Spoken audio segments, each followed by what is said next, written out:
இருட்ட கண்டா பயம் உண்டாவதே அது ஏன்? இப்படி ஒரு கேள்வியை ஒரு பெரியவர்கிட்ட கேட்டாங்க. அதுக்கு அவர் பதில் சொல்றார். மனிதனுடைய ஆதிகால வாழ்க்கையில தொற்றி கொண்ட பயம் இது இது வேரூன்றி இருக்குது, இன்னமும் போகல. 50,000 வருஷங்களுக்கு முன்னாடி மனுஷன் குகைகள்ல வாழ்ந்தான். பகல்ல பயம் இருக்காது, ராத்திரியில மிருகங்கள் தாக்கும், கொல்லும், நிம்மதியா தூங்க கூட முடியாது. அதனால இந்த மனுஷனுக்கு இரவுன்னா மரணம், பயம் அப்படின்னு பழகி போச்சு. மனிதர்களுடைய எல்லா மனசையும் சேர்த்து மொத்தமா ஒரு மனசு உண்டு. மனிதர்களுடைய நினைவு இந்த மொத்த மனசுல பதிஞ்சிருக்கு, பரவுது. இந்த மொத்த மனசுல இருட்டு பற்றிய பயம் பதிந்து நீடிக்குது அப்படிங்கிறார் அவர். இந்த காலத்துல இரவை பகலாக்கிறதுக்கு எவ்வளவோ விளக்குகள்லாம் வந்தாச்சு. ராத்திரியிலேயும் மிருகங்கள் தாக்குங்கிற நிலைமை இல்லை. பாதுகாப்பான வீடுகள், விலங்குகளும் விலகி போயிட்டு, விலங்குகள்லாம் விலகி போயிட்டு, வீடுகளும் பாதுகாப்பா இருக்குது. சரி, இருந்தாலும் அந்த பழங்கால பயம் இருட்டு பயம் இன்னமும் மனுஷனை விட்டு போகல. இன்னொரு விஷயம் என்னன்னா, இருட்டுல இருந்து வெளிச்சத்துக்கு வராத மனிதர்கள் இன்னைக்கு அதிகம். ஒரு ஆளு ஆத்துக்கு மீன் பிடிக்கிறதுக்காக போனான், இன்னும் விடியல. அதுக்குள்ள வலையை எடுத்துட்டு கிளம்பி போயிட்டான். வெளிச்சம் வர்றதுக்கு முன்னாடியே போய் சேர்ந்துட்டான். விடிகிற வரைக்கும் என்ன பண்றது? சும்மா கரையிலேயே உட்காந்து காலை ஆட்டிட்டு இருக்கிறான். காலில் ஏதோ ஒரு சின்ன மூட்டை தட்டுப்பட்டது. இருட்டில் அது என்னன்னு சரியா தெரியல. மூட்டைக்குள்ள சின்ன சின்ன கல்லா நிறைஞ்சி இருக்குது. சும்மா பொழுது போகணுமேங்கிறதுக்காக இவன் அந்த மூட்டைக்குள்ள இருந்து ஒவ்வொரு கல்லா எடுத்து ஆத்துல வீசிக்கிட்டு இருக்கிறான். விடிகிற வரைக்கும் வேற வேலை இல்லைங்கிறதுனால எப்படி செஞ்சுக்கிட்டே உட்காந்துருக்கிறான். கிழக்க மெதுவா வெளிச்சம் தெரிய ஆரம்பிச்சது. பொழுது விடியறதுக்கான அறிகுறி. இதுக்குள்ள அந்த மூட்டையில இருந்த எல்லா கல்லையும் எடுத்து வீசி எறிஞ்சுட்டான். கடைசியா ஒரே ஒரு கல் மட்டும்தான் கையில பாக்கி இருந்தது. வெளிச்சம் வந்ததும் அந்த கல்லை பார்த்தான், அப்படியே திகைச்சு போயிட்டான். அடடா, இது வரைக்கும் தெரியாம தப்பு பண்ணிட்டோமே அப்படின்னு நினைச்சான். ஏன் தெரியுமா? அவன் கையில இருந்தது வெறும் கல் இல்ல, விலை வசந்த ரத்தன கல். அது இருட்டுல என்னன்னு புரியாததுனால மூட்டையில இருந்த எல்லா ரத்தன கல்லையும் ஆத்துல வீசி எறிஞ்சிருக்கிறான். இப்போ அவனுக்கு அழுகையே வந்துடும் போல இருந்தது. வாழ்க்கையை வசதி ஆக்கிக்கிறதுக்கான வாய்ப்பு அவனுக்கு இருந்தது. இருந்தாலும் இருட்டுல அதை இழந்துட்டான். அந்த வகையில அவனுக்கு கொஞ்சம் அதிர்ஷ்டம் இருந்திருக்குது. அதாவது ஏதோ ஒரு வகையில இருந்திருக்குது. அதனாலதான் அந்த கடைசி கல்ல எரியறதுக்குள்ள வெளிச்சம் வந்துட்டுது. பல பேருக்கு அந்த அளவு கூட அதிர்ஷ்டம் வர்றதில்லை. எல்லாத்தையும் வீசினதுக்கு அப்புறம் தான் வெளிச்சம் வரும். என்னன்னு விவரம் தெரியாமலே எழுந்திரிச்சு வந்துருவாங்க. வாழ்க்கைங்கிறது ஒரு பெரிய புதையல். அதை புரிஞ்சிக்காம மனுஷன் அதை வீசி எரிஞ்சுக்கிட்டு இருக்கான் அப்படிங்கிறது தான் பெரியவங்க கருத்து.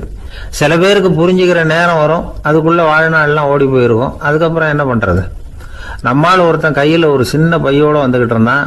பை உள்ள ஏகப்பட்ட நகைகள், ரத்தன கல் எல்லாம் இருக்கு. வந்துகிட்டு இருந்தவன் திடீர்னு அந்த பையை அப்படியே ஒரு குளத்துல வீசி எறிஞ்சுட்டான். மகான்கள் தான் இப்படி பற்று இல்லாம இருப்பாங்க. என்னங்க இது, விலை மதிப்புள்ள அந்த பையை இப்படி குளத்துல வீசி எறிஞ்சுட்டீங்களே, இதுக்கு என்ன அர்த்தம் அப்படின்னு கேட்டார் அவன் கூட வந்தவர். அவன் மெதுவா இவர் காதோட காதா சொல்றான். ஒரு போலீஸ்காரர் பின்னாடி வந்துகிட்டு இருக்கிறார், அவர் போனதுக்கு அப்புறம் இதை எடுத்துக்குவேன் அப்படிங்கிறான். 2 பேர் சுவாரஸ்யமா பேசிக்கிட்டு இருக்கிறப்போ குறுக்க புகுந்து தொந்தரவு பண்றதுக்குன்னே சில பேர் இருப்பாங்க. அது ரொம்ப இடைஞ்சலா இருக்கும். இதே மாதிரி மின்காந்தம் கூட குறுக்க புகுந்து தொந்தரவு பண்ணும். கடைசியில் அது ஒரு பெரிய இடைஞ்சல கொண்டாந்து விட்டுரும். சில வீடுகளில் கேபிள் கனெக்ஷன் இல்லாமல் சில தனியார் டிவி காட்சிகள் தெரியும். அதுக்கு என்ன காரணம்னா இந்த மின்காந்த குறுக்கீடு தான் காரணம். இதைத்தான் சுருக்கமாக EMI அப்படின்னு சொல்றாங்க. அதாவது எலக்ட்ரோ மேக்னெட்டிக் இன்டர்ஃபியரன்ஸ். இது ஏற்படக்கூடிய இடங்கள் எது எதுன்னு எடுத்துக்கிட்டா அது ஒரு பெரிய பட்டியலாகவே போயிடும். இந்த EMI தொந்தரவு கேபிள் டிவியில் மட்டும்தான் இல்லை, ராக்கெட் ஏவுதளத்தில் உள்ள ரேடார்கள், அங்கே உள்ள சில சக்தி வாய்ந்த தொலைத்தொடர்பு சாதனங்கள், விமான தளங்களில் உள்ள ரேடார்கள், கப்பல் தளங்களில் பொருத்தப்பட்டிருக்கக்கூடிய சக்தி வாய்ந்த ஆண்டனாக்கள், இப்படி நிறைய சொல்லலாம். காவல் நிலையங்களில் பயன்படுத்தப்படுகிற வயர்லெஸ் தொடர்பு சாதனங்கள் கூட ஓரளவுக்கு இந்த மின்காந்த அலைகளை வெளியிடும். நம்ம வீட்டில் உட்காந்துக்கிட்டு ரேடியோ கேட்டுக்கிட்டு இருப்போம் அல்லது டிவி பார்த்துக்கிட்டு இருப்போம். அந்த சமயத்தில் பக்கத்து தெருவில் ஒரு மோட்டார் சைக்கிள் அல்லது காரு, குறிப்பாக பெட்ரோல் இன்ஜின், அது போகிறப்போ அதில் உள்ள மின்கலத்தில் அதாவது மேக்னட்டோ பேட்டரியிலிருந்து வெளிப்படுகிற மின்காந்த அலை இங்கே டிவியிலையும் ரேடியோவிலையும் கரகரப்பு உண்டு பண்ணும். சரி, இது வந்து பெருசாக என்ன இடைஞ்சலை உண்டு பண்ணிட போகுது அப்படின்னு நாம் அலட்சியமாக நினைக்கலாம். வயசானவங்களுக்கு மறதி நோயின்னு ஒன்று வரும்ல, அல்ஷமீர், அதாவது மூளையில் உள்ள செல்கள் வந்து செயலிழந்து போயிடுறது. அது செய்ய வேண்டிய வேலையை மறந்துடும். மனைவியே எதிரில் வந்து நின்னா கூட உன்னை எங்கேயோ பார்த்தது மாதிரி தெரியுதே அப்படின்னு சொல்லிட்டு இருப்பாங்க. அப்படி ஒரு மறதி. இந்த விசித்திரமான நோய்க்கு இதுவரைக்கும் மருந்தே இல்லைன்னு வேற சொல்கிறாங்க. இந்த மைக்ரோ ஓவன் அப்படின்னு சொல்லக்கூடிய சமையல் அடுப்புகள் கூட மின்காந்த அலைகளை வந்து வெளியிடுது. சமயத்தில் சில தொழிற்சாலைகளில் கூட பெரிய விபத்துக்களை இந்த இஎம்ஐ உண்டு பண்ணிவிடும். இதை பற்றி தீவிரமாக சிந்திக்க ஆரம்பித்ததே ஒரு விபத்துக்கு பிறகு தான். அமெரிக்காவுக்கும் வியட்நாமுக்கும் இடையில போர் நடந்தது. அந்த சமயம் அமெரிக்காவுக்கு சொந்தமான விமானம் தாங்கி கப்பல் ஒன்று வியட்நாமை தாக்கிறதுக்கு தயாராக ஏவுகணைகளோட கடலில் நிறுத்தி வைக்கப்பட்டிருந்தது. தற்செயலாக அந்த பகுதியில் கப்பல் தொலைத்தொடர்பு பகுதிக்கு அருகில் ஊடுருவிய இந்த சக்தி வாய்ந்த ரேடியோ அலைகள் ஏவுகணையில் இருந்த மின்னணு சர்க்கியூட்டை பூர்த்தி செஞ்சு வச்சுட்டுது. அவ்வளவுதான், ஏவுகணை அங்கேயே வெடித்து சிதறி போச்சு. 130 பேர் அந்த இடத்துலயே உடல் கருகி செத்து போட்டாங்க. ஏகப்பட்ட பொருள்கள் நாசம். இந்த விபத்துக்கான காரணம் என்னங்கிறத உடனடியாக யாராலையும் கண்டுபிடிக்க முடியல. ரொம்பவும் கடுமையாக முயற்சி பண்ணி கடைசியாக கண்டுபிடிச்சாங்க, இது வந்து இந்த இஎம்ஐ வேலை தான் அப்படின்னு. மின்னணு தொலைபேசிகள் இருக்கு. இதில் பேசும்பொழுது நம்ம காதை வந்து, அதாவது செவியை வந்து ஊடுருவக்கூடிய மின்காந்த அலையானது மூளைக்கு போய் அங்கே மூளை கட்டிகளை உருவாக்க ஊக்கம் கொடுக்குது அப்படின்னு வேற கண்டுபிடிச்சிருக்கிறாங்க. இந்த இஎம்ஐ ரொம்ப குறைஞ்ச மின்காந்த அழுத்தத்தில் நமக்கு எந்த பாதிப்பையும் ஏற்படுத்துறதில்லை. மின்காந்த அலைகள் அழுத்தத்தோடு இருக்கிற இடங்களில் ரொம்ப நேரம் இருந்தோம்னா நம்ம உடம்பின் வெப்பநிலை 2 டிகிரி செல்சியஸ் வரைக்கும் அதிகரிக்குதாம். அதனால் வெப்பநிலையை வந்து சீராக்கிறதுக்கு இதய துடிப்பும் வந்து அதிகரிக்குது. இப்படிலாம் கண்டுபிடிச்சிருக்கிறாங்க. இப்போல்லாம் இந்த மின்காந்த குறுக்கீடுகளை தடுக்கிறது எப்படி அப்படின்னு விஞ்ஞானிகள் யோசனை செய்ய ஆரம்பிச்சிருக்கிறாங்க. இந்த விஷயத்தில் அலட்சியமாக இருந்தோம்னா எதிர்காலத்தில் நிறைய பேருக்கு இந்த ஞாபக மறதி நோய் வந்துடும். அப்புறம் அது ரொம்ப கஷ்டமாக போயிடும். ஒரு குடும்ப தலைவர் தன் மனைவியை பார்த்து, யார் நீ, உன்னை எங்கேயோ பார்த்தது மாதிரி இருக்குதே அப்படின்னு சொல்லிக்கிட்டு இருந்தார். உடனடியாக அவரை போய் பார்த்தேன். வாங்க டாக்டர்கிட்ட போகலாம் அப்படின்னு. அவர் என்னை தனியாக அழைச்சிட்டு போய் காதோட காதாக மெதுவாக சொல்கிறார், இதை பாருப்பா, என் கையில் பணம் இல்லாத போகலாம், அப்படி மறதி நோய் வந்துட்டது மாதிரி நடிச்சுக்கிட்டு இருப்பேன், அவ்வளவுதான், அதை நீ கண்டுக்காத அப்படின்னார். ஒரு அழகான கடற்கரை. சுற்றுலா பயணிகள் நிறைய பேர் அங்கே வந்து போகிறது வழக்கம். சனி ஞாயிறு கூட்டம் அதிகமாக இருக்கும். அதோட விளைவு என்னங்கிறது அடுத்த நாள் தான் தெரியும். ஆமாம், அந்த கடற்கரையை சுத்தப்படுத்துகிற தொழிலாளிகள் திங்கட்கிழமை ரொம்ப சிரமப்படுவாங்க. சனி ஞாயிறு வந்த கூட்டம் கடற்கரை பூராவும் காலி ஐஸ்கிரீம் கப்புகளை வந்து வீசி எறிஞ்சிட்டு போயிடுவோம். ஆயிரக்கணக்கான கப்புகள் அங்கே பரவலாக கிடக்கும். அதையெல்லாம் பொறுக்கி எடுத்து சுத்தம் பண்ணி ஆகணும். இதனால் திங்கட்கிழமை வேலைக்கு வர்றதுக்கு எல்லோரும் பயப்படுவாங்க. அப்படி ஒரு நிலைமை. பல பேர் அன்னைக்கு வந்து லீவ் எடுத்துகிட்டு போயிடுறது வழக்கம். நமக்கு எதுக்கு இன்றைக்கி தொந்தரவுன்னு. இது ஒரு பெரிய பிரச்சனையாக இருந்தது. இதுக்கு என்ன பண்ணலாம் அப்படின்னு யோசனை பண்ணாங்க. ஒரு ஆலோசனை கூட்டத்துக்கு ஏற்பாடு பண்ணாங்களாம். அந்த நகர நிர்வாக அலுவலர்கள், பணியாளர்கள் எல்லாரும் அதில் கலந்துக்கிட்டாங்க. கூட்டம் ஆரம்பமாச்சு. ஆரம்பத்தில் சொன்னாங்க, இந்த பிரச்சனைக்கு ஒரு தீர்வு வேணும், என்ன பண்ணலாம், அதை முடிவு செய்கிறதுக்கு தான் இந்த கூட்டம். இதில் நீங்கள் செய்ய வேண்டியது என்னென்னா, உங்களுக்கு தோன்றுகிற யோசனை எதுவாக இருந்தாலும் சொல்லுங்கள். கொஞ்சம் கூட தயக்கம் வேண்டாம். நாம் சொல்கிற யோசனை ஈடுபடுமா படாதா அப்படின்லாம் யோசிக்க வேணாம். எல்லாருடைய யோசனைகளையும் அப்படியே பதிவு செய்துக்கிறோம். கடைசியாக அதிலேருந்து ஒரு சிறந்த யோசனையை தேர்வு பண்ணி அதை பயன்படுத்தலாம். இந்த சந்தர்ப்பத்தில் இன்னொரு முக்கியமான வேண்டுகோள், எவ்வளவு சாதாரணமான யோசனையாக இருந்தாலும் சரி, அது சொல்லும் பொழுது அடுத்தவங்க வந்து ஏளனம் செய்யக்கூடாது. இது ஒரு பெரிய யோசனையா அப்படின்னு சொல்லி எதையும் அலட்சியப்படுத்தக்கூடாது. இதுதான் அந்த கூட்டத்தின் ஆரம்பத்தில் செய்யப்பட்ட அறிவிப்பு. உடனே அந்த கூட்டத்தில் இருந்தவங்க ஆளுக்கு ஒரு யோசனை சொல்ல ஆரம்பித்தாங்க. ஒருத்தர் எழுந்திருச்சார், இங்கே வர்ற சுற்றுலா பயணிகள்கிட்ட ஆளுக்கு $10 ஒரு டெபாசிட் மாதிரி வைப்பு பணமாக வாங்கிக்கணும். காலி ஐஸ்கிரீம் கப்பை திருப்பி கொடுத்தா அந்த பணத்தை திருப்பி கொடுத்துடலாம். இப்படி ஒரு ஏற்பாடு பண்ணிக்கிட்டால் கப்புகளை தேடி பொறுக்கிக்கிட்டு இருக்க வேண்டியதில்லை, எல்லாம் ஒரே இடத்துக்கு வந்து சேர்ந்துடும். அப்படியே நாம் வந்து தூக்கிட்டு போய் ஒரு இடத்துல கொட்டி விடலாம் அப்படின்னார். இன்னொருத்தர் எழுந்திரிச்சார், கப்பை வந்து கீழே போட்டால் $50 அபராதம் அப்படின்னு அங்கங்கே போர்டு எழுதி வச்சுடலாம். கப்புகளை போடுறதுக்கு அங்கங்கே பெரிய கூடைகளை வச்சுடலாம். நாம் சாவகாசமாக அந்த கூடைகளை சேகரம் பண்ணிக்கலாம் அப்படின்னாராம். இன்னொருத்தர் எழுந்திரிச்சு கொஞ்சம் கோபமாக பேசினார், கப்புகளை வந்து அவங்க வாயிலேயே திணிச்சு விடணும். அதுகளை முன்னு சாப்பிட்டு பார்த்தா தான் தெரியும் அது எவ்வளவு கஷ்டங்கிறது அப்படின்னு ரொம்ப கடுமையாக பேசியிருக்காரு. இது வேடிக்கையாக தெரிஞ்சாலும் இந்த யோசனையும் பதிவு செஞ்சுக்கிட்டாங்களாம். இப்படி பல யோசனைகள் கடைசியாக எல்லாத்தையும் படித்து பார்த்துட்டு பரிசீலனை பண்ணாங்க. அப்புறம் தான் யோசனை வந்தது. இவர் வேடிக்கையாக சொன்னது கப்புகளை அவங்கவுங்க வாயிலே திணிச்சு சாப்பிட சொல்லணும், அதுதான் தண்டனைன்னார்ல. ஏன் அப்படி சாப்பிட்றது மாதிரியே கப்புகளை தயார் பண்ண என்ன அப்படின்னு சிந்திக்க ஆரம்பித்தாங்களாம்.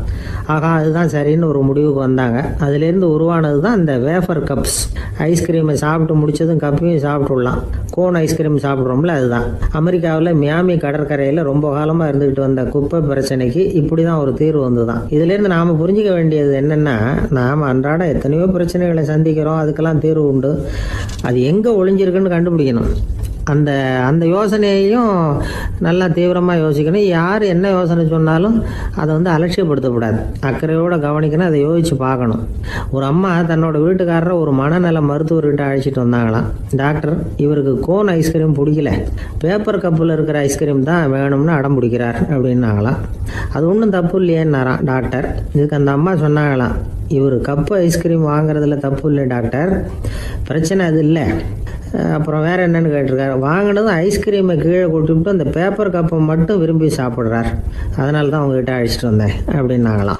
ஒரு கணவன் மனைவி எப்போ பார்த்தாலும் அவங்க 2 பேருக்கும் இடையில சண்டை வந்துக்கிட்டே இருந்தது. இதில் என்ன ஆச்சரியங்கிறீங்களா? நான் அதுக்காக சொல்ல வரல, இது வேறு விஷயம்.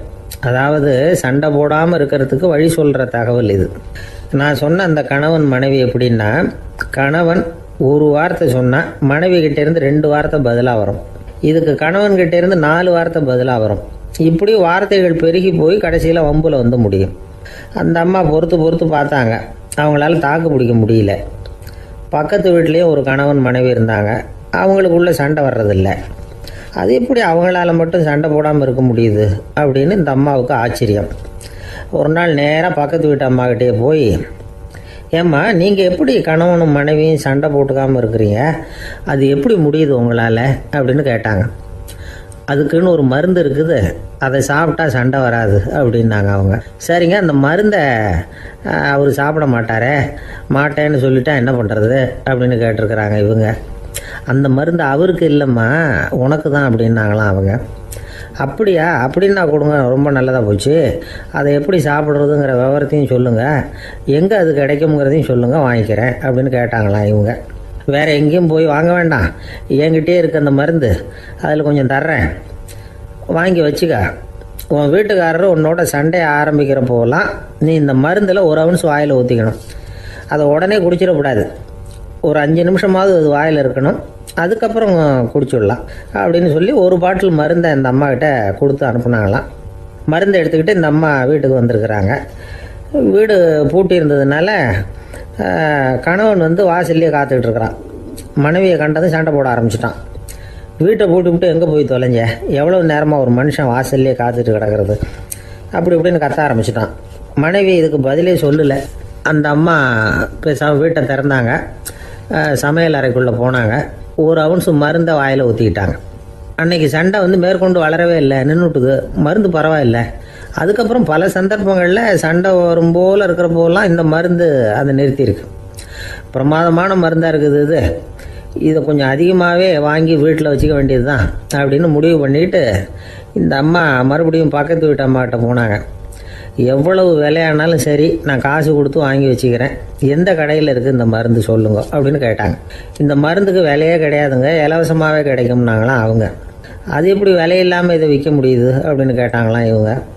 அது மருந்தாக இருந்தால் தானே விலை வைக்கிறதுக்கு, அது வெறும் தண்ணி தானே அப்படின்னாங்களாம். வெறும் தண்ணியாக சண்டையை நிறுத்துது அப்படின்ட்டு இருக்காங்க இவங்க. அது சண்டையை நிறுத்தலை, உன்னோட மௌனம் தான் சண்டையை நிறுத்துது. நீ வாயில் தண்ணியை வச்சுக்கிறதுனால எதிர்த்து பேசுறதில்ல, அதனால் உன்னுடைய கணவர் கோபம் வந்து சாந்தமாயிடுது அப்படின்னாங்களாம் அவங்க. இந்த கதையிலேருந்து சண்டையை நிறுத்துகிற மருந்து எதுன்னு தெரிஞ்சுக்கிட்டோம் இல்லையா.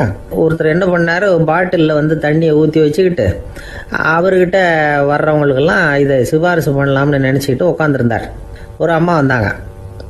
இதை கேட்டுவிட்டு இதையே ஒரு மருந்து மாதிரி கொடுக்கலாம்ங்கிறது அவர் முடிவு. அதனால் பாட்டிலில் தண்ணி அடித்து வச்சுக்கிட்டு அதில் கலருக்காக என்னத்தையோ ஒரு ஜீரகம் அது மாதிரி எதையாவது கலந்து வச்சுக்கிட்டு ஒரு மருந்து மாதிரி ஒரு பாவனையில் வச்சுக்கிட்டு உட்காந்துருக்காரு. யாராவது வீட்டில் சண்டைன்னா என்கிட்ட வாங்க மருந்து தரேன்னு.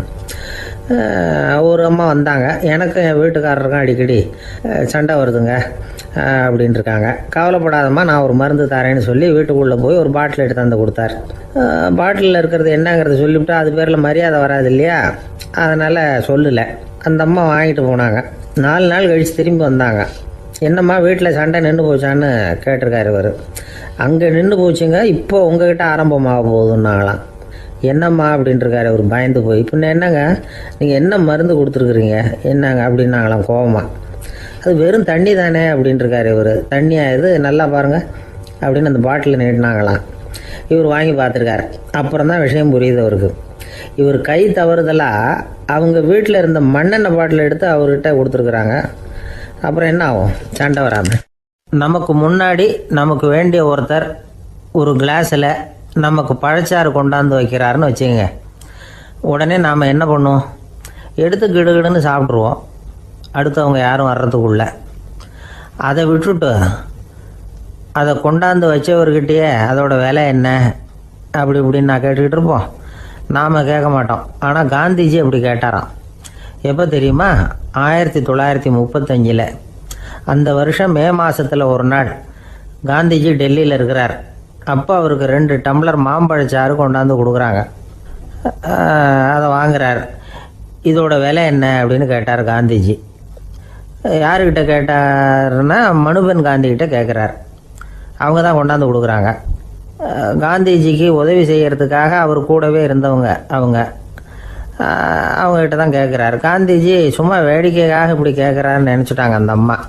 அதுவும் இல்லாமல் அதோட விலையை கேட்டால் காந்திஜி நிச்சயமாக அதை சாப்பிட மாட்டார் அப்படிங்கிற பயம் வேறு. அதனால் அந்த அம்மா பதில் எதுவும் சொல்லாமல் கம்முன்னு இருந்துட்டாங்க. கொஞ்ச நேரம் ஆச்சு. அந்த பழச்சாறு வச்ச இடத்துல அப்படியே இருக்குது, வச்ச இடத்துல வச்சபடியே இருக்குது. காந்திஜி அதை சாப்பிடவே இல்லை. மனுபென் காந்தி பார்த்தாங்க. மெதுவாக காந்திஜிக்கிட்ட போய் அதை சாப்பிடுங்களேன் அப்படின்னாங்க. பழச்சாறு விலை என்னன்னு கேட்டேன், அதுக்கு பதில் இல்லை. அது முதல் தப்பு. பதிலை எதிர்பார்த்திருந்தும் அதை பற்றி விசாரிக்கலை, அது 2வது தப்பு.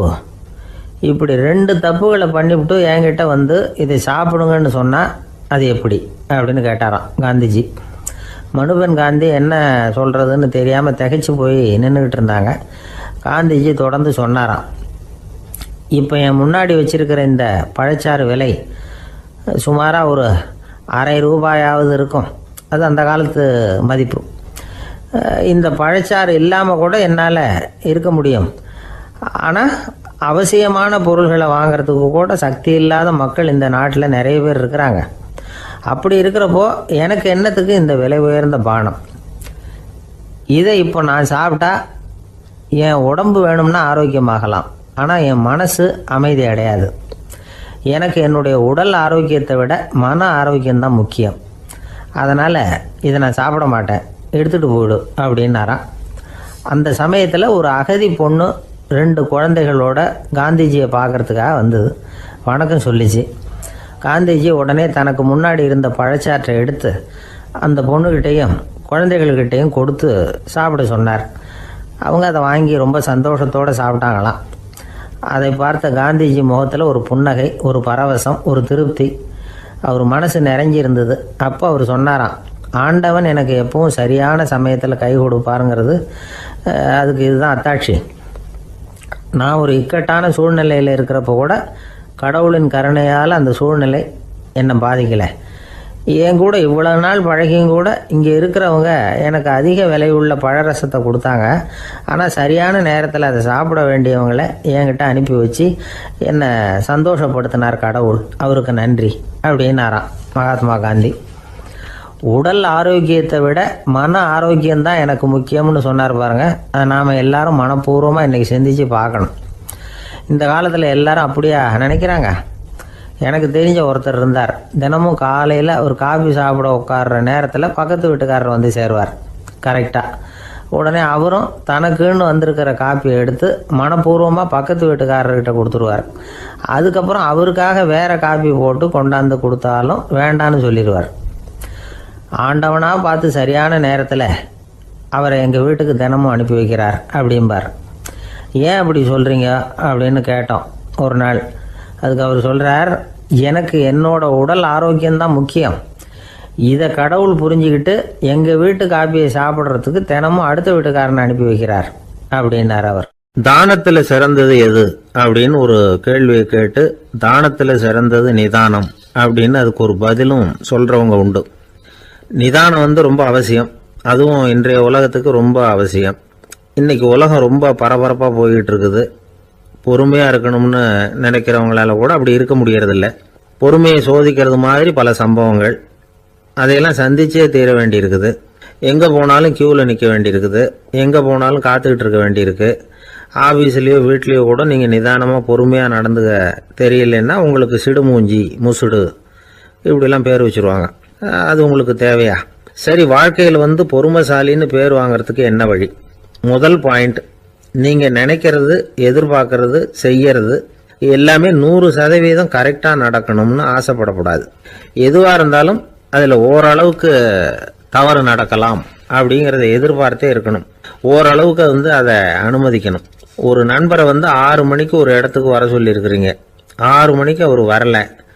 உடனே பொறுமை இழந்து நடந்துக்கக்கூடாது.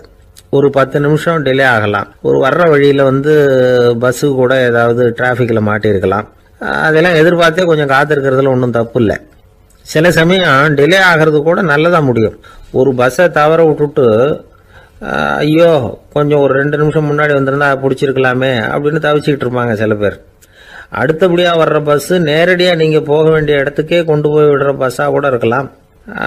அது உங்களுக்கு முன்னாடி தெரியாதுல்ல. சில நெருக்கடியான சூழ்நிலைகளை தமாஷா எடுத்துக்கிறதுக்கு பழகிக்கணும். சில இடங்களுக்கு போகிறப்ப காத்திருக்கிறதுக்கு நம்ம மனசை தயார்படுத்திக்கிட்டே போகணும். ஒரு ரயிலுக்கோ பஸ்ஸுக்கோ அல்லது விமானத்துக்கோ கப்பல் பிரயாணத்துக்கோ போகிறப்போ அங்கே போய் நீங்கள் மணிக்கணக்கில் கூட காத்துக்கிட்டு தான் இருக்கணும். புறப்படுற நேரம் கூட மாறலாம். நீங்கள் போய் சேர்ந்ததும் அது உடனே புறப்படணும்னு கட்டாயமாக என்ன? அது மாதிரி சமயத்தில் படிக்கிறதுக்குன்னு சில சுவாரஸ்யமான புத்தகங்களையும் கையில் எடுத்துக்கலாம்.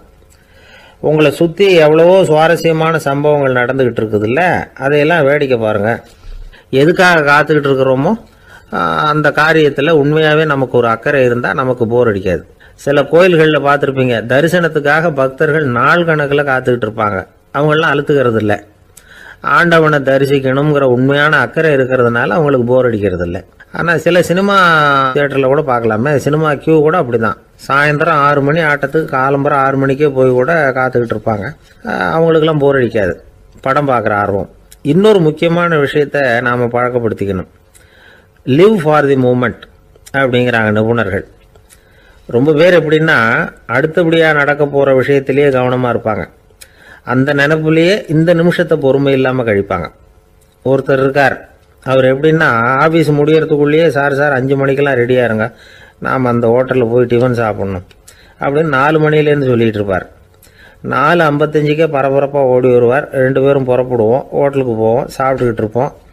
அப்படி சாப்பிட்டுட்டு இருக்கிறப்ப சார் சாப்பிட்டு முடித்தது நேராக ஒரு ஜவுளி கடைக்கு போகிறோம் அப்படிம்பார். பரபரக்க சாப்பிட்டு முடிப்பார், புறப்படுவார். ஜவுளி கடையில் அவசரமாக சீக்கிரம் பில் போடுங்க சார், சினிமாவுக்கு நேரம் ஆகிடும்பார். சினிமா தியேட்டரில் உட்காந்து அடுத்தபடியாக எங்கே டின்னர் சாப்பிட்றதுன்னு யோசனை பண்ணிகிட்டு இருப்பார். ராத்திரி படுக்கையில் விழுந்ததுக்கு அப்புறமும் நாளைக்கு காலையில் எழுந்திரிச்சதும் அதை பண்ணணும் இதை பண்ணணும்னு திட்டம் போட்டுக்கிட்டே இருப்பார். அதாவது எப்பவும் அடுத்த நிமிஷம், அடுத்த நாள், அடுத்த வாரம், அடுத்த வருஷம், இதுதான் அவங்க சிந்தனை. இந்த நிமிஷம் என்ஜாய்மெண்ட்டை அவங்க இழந்துடுறாங்களாம். அதனால தான் வாழ்நாள் பூரா பொறுமையின்மை, அவஸ்தை, அல்லல். அதனால் நாம் எல்லாரும் வாழ்க்கையில் நிதானமாக இருக்கிறதுக்கு கற்றுக்கணுமா. அதுக்காக இந்த நிதானத்துக்கு வேறு விதமான அர்த்தம் பண்ணிக்கக்கூடாது. ஒருத்தர் அப்படித்தான் ஒரு தடவை அவருடைய குதிரை காணாமல் போயிட்டு தான். அதுக்காக அவர் கவலைப்படலை, நிம்மதியாக இருந்தார், சந்தோஷமாக இருந்தார். என்ன சார் இது, உங்கள் குதிரை திருட்டு போயிட்டுதுங்கிறீங்க, நீங்கள் கவலைப்படாமல் இருக்கிறீங்களே அப்படின்னு கேட்டாங்களாம். அதுக்கு அவர் சொல்லியிருக்கார், நல்ல வேலை சார், கட்டியிருந்த குதிரை காணாமல் போயிருக்குது. நான் அது மேலே உட்காந்துருக்கிற சமயம் அது காணாமல் போயிருந்ததுன்னா, திருட்டு போயிருந்ததுன்னா நானும் சேர்ந்துல காணாமல் போயிருப்பேன் அப்படின்னாராம். எவ்வளவு நிதானமான ஆள் பாருங்க. ஒரு நாள் காலை நேரம் ஒரு குரு படுக்கையை விட்டு எழுந்திருக்கிறார். உடனே சீடர்களை பார்த்து எல்லாரும் இப்படி வாங்கங்கிறார். எல்லாரும் வர்றாங்க வேகமாக. என்னங்க வேணும் உங்களுக்கு அப்படிங்கிற மாதிரி எல்லாரும் குருவை பார்த்தாங்க பயபக்தியோட. குரு அந்த சீடர்களை பார்த்து, இதை பாருங்க, இப்போ நான் ஒரு சிக்கலான விவகாரத்தில் மாட்டிக்கிட்டு இருக்கிறேன். அதை நீங்கள் தீர்த்து வச்சா நல்லதுன்னார். சீடர்களுக்கு ஒன்றும் புரியல. என்ன இது இவர் இப்படி சொல்கிறாரு, நமக்குள்ள எல்லா விவகாரங்களையும் தீர்த்து வைக்கிறவர் நம்ம குருநாதர், அவருடைய விவகாரத்தை நாம் தீர்த்து வைக்கிறதா, ஆச்சரியமாக இருக்குதே, குருநாதருக்கே சிக்கலா அப்படின்னு யோசனை பண்ண ஆரம்பித்தாங்க. இருந்தாலும் ரொம்ப பணிவாக கேட்டாங்க, சுவாமி உங்களுக்கே சிக்கலா, இந்த உலகத்து சிக்கல்களுக்கும் சிரமங்களுக்கும் அப்பாற்பட்டவர் அல்லவா தாங்கள், அப்படிப்பட்ட உங்களுக்கு சிக்கல்னா அது எப்படி அப்படின்னாங்க. எனக்கு ஏற்பட்டிருக்கிற சிக்கல் அவ்வளவு பெருசு, ரொம்ப பெரிய விவகாரம் அது அப்படின்னார் குரு. கொஞ்சம் விவரமாக சொல்லுங்க அப்படின்னாங்க இவங்க. இப்போ அந்த குரு விவரத்தை சொன்னார். அதாவது நேற்று ராத்திரி நான் ஒரு கனவு கண்டேன். அந்த கனவில் நான் ஒரு பட்டாம்பூச்சியாக மாறிட்டேன். அப்படி மாறி ஒவ்வொரு மலராக பறந்து போய் உட்காந்து தேன் சாப்பிட்டேன் அப்படின்னார். சீடர்கள் இதை கேட்டதும் ரொம்ப திகைச்சு போயிட்டாங்க. என்ன இது, இது ஒரு பெரிய பிரச்சனையா, ஒரு சாதாரண கனவு கண்டதுக்காகவா இந்த காலை வேளையில் நம்மளையெல்லாம் குருநாதர் இவ்வளவு அவசரமாக கூப்பிட்டுருக்கார் அப்படின்னு நினச்சாங்க. இருந்தாலும் கேட்டாங்க, இதில் என்ன சிக்கல் சுவாமி, கனவுங்கிறது எல்லாருக்கும் வரத்தானே செய்யும் அப்படின்னார் ஒரு சீடர். சீடர்களே, பிரச்சனை அது இல்லை. நான் இன்னைக்கு காலையில் கண்ணு முழிச்சு பார்த்தப்போ நான் நானாக மறுபடியும் மாறிட்டேங்கிறத தெரிஞ்சுக்கிட்டேன். இதில் சிக்கல் என்னன்னா, இப்போ அந்த பட்டாம்பூச்சி தான் நானாக ஆயிட்டதாக கனவு கண்டுகிட்டு இருக்கா அப்படிங்கிறது தான். ஒரு மனுஷன் பட்டாம்பூச்சி ஆகிறதாக கனவு காண முடியுங்கிறப்போ அந்த பட்டாம்பூச்சியும் மனுஷனாக ஆகிறதாக கனவு காண முடியும் இல்லையா? இப்போ எனக்கு யதார்த்த நிலை தெரியணும், எது நிஜம்னு தெரியணும். நேற்று ராத்திரி நான் கண்டது கனவா, அல்லது இது பட்டாம்பூச்சி கண்டுகிட்டு இருக்கிற கனவா? இதுதான் குரு கேட்ட கேள்வி. இதை கேட்டதும் சீடர்கள் ரொம்ப குழம்பி போயிட்டாங்க. சுவாமி, இது வரைக்கும் நாங்கள் தூங்குறப்ப பார்க்கறது கனவுன்னும் மூழ்கிட்டு இருக்கிறப்ப பார்க்கறது நனவுன்னு நம்பிக்கிட்டு இருக்கிறோம். இப்போ எங்களை ரொம்ப குழப்பிட்டீங்க, இதுக்கு பதில் சொல்ல எங்களுக்கு சக்தி இல்லை அப்படின்னு சொல்லிவிட்டாங்களாம்.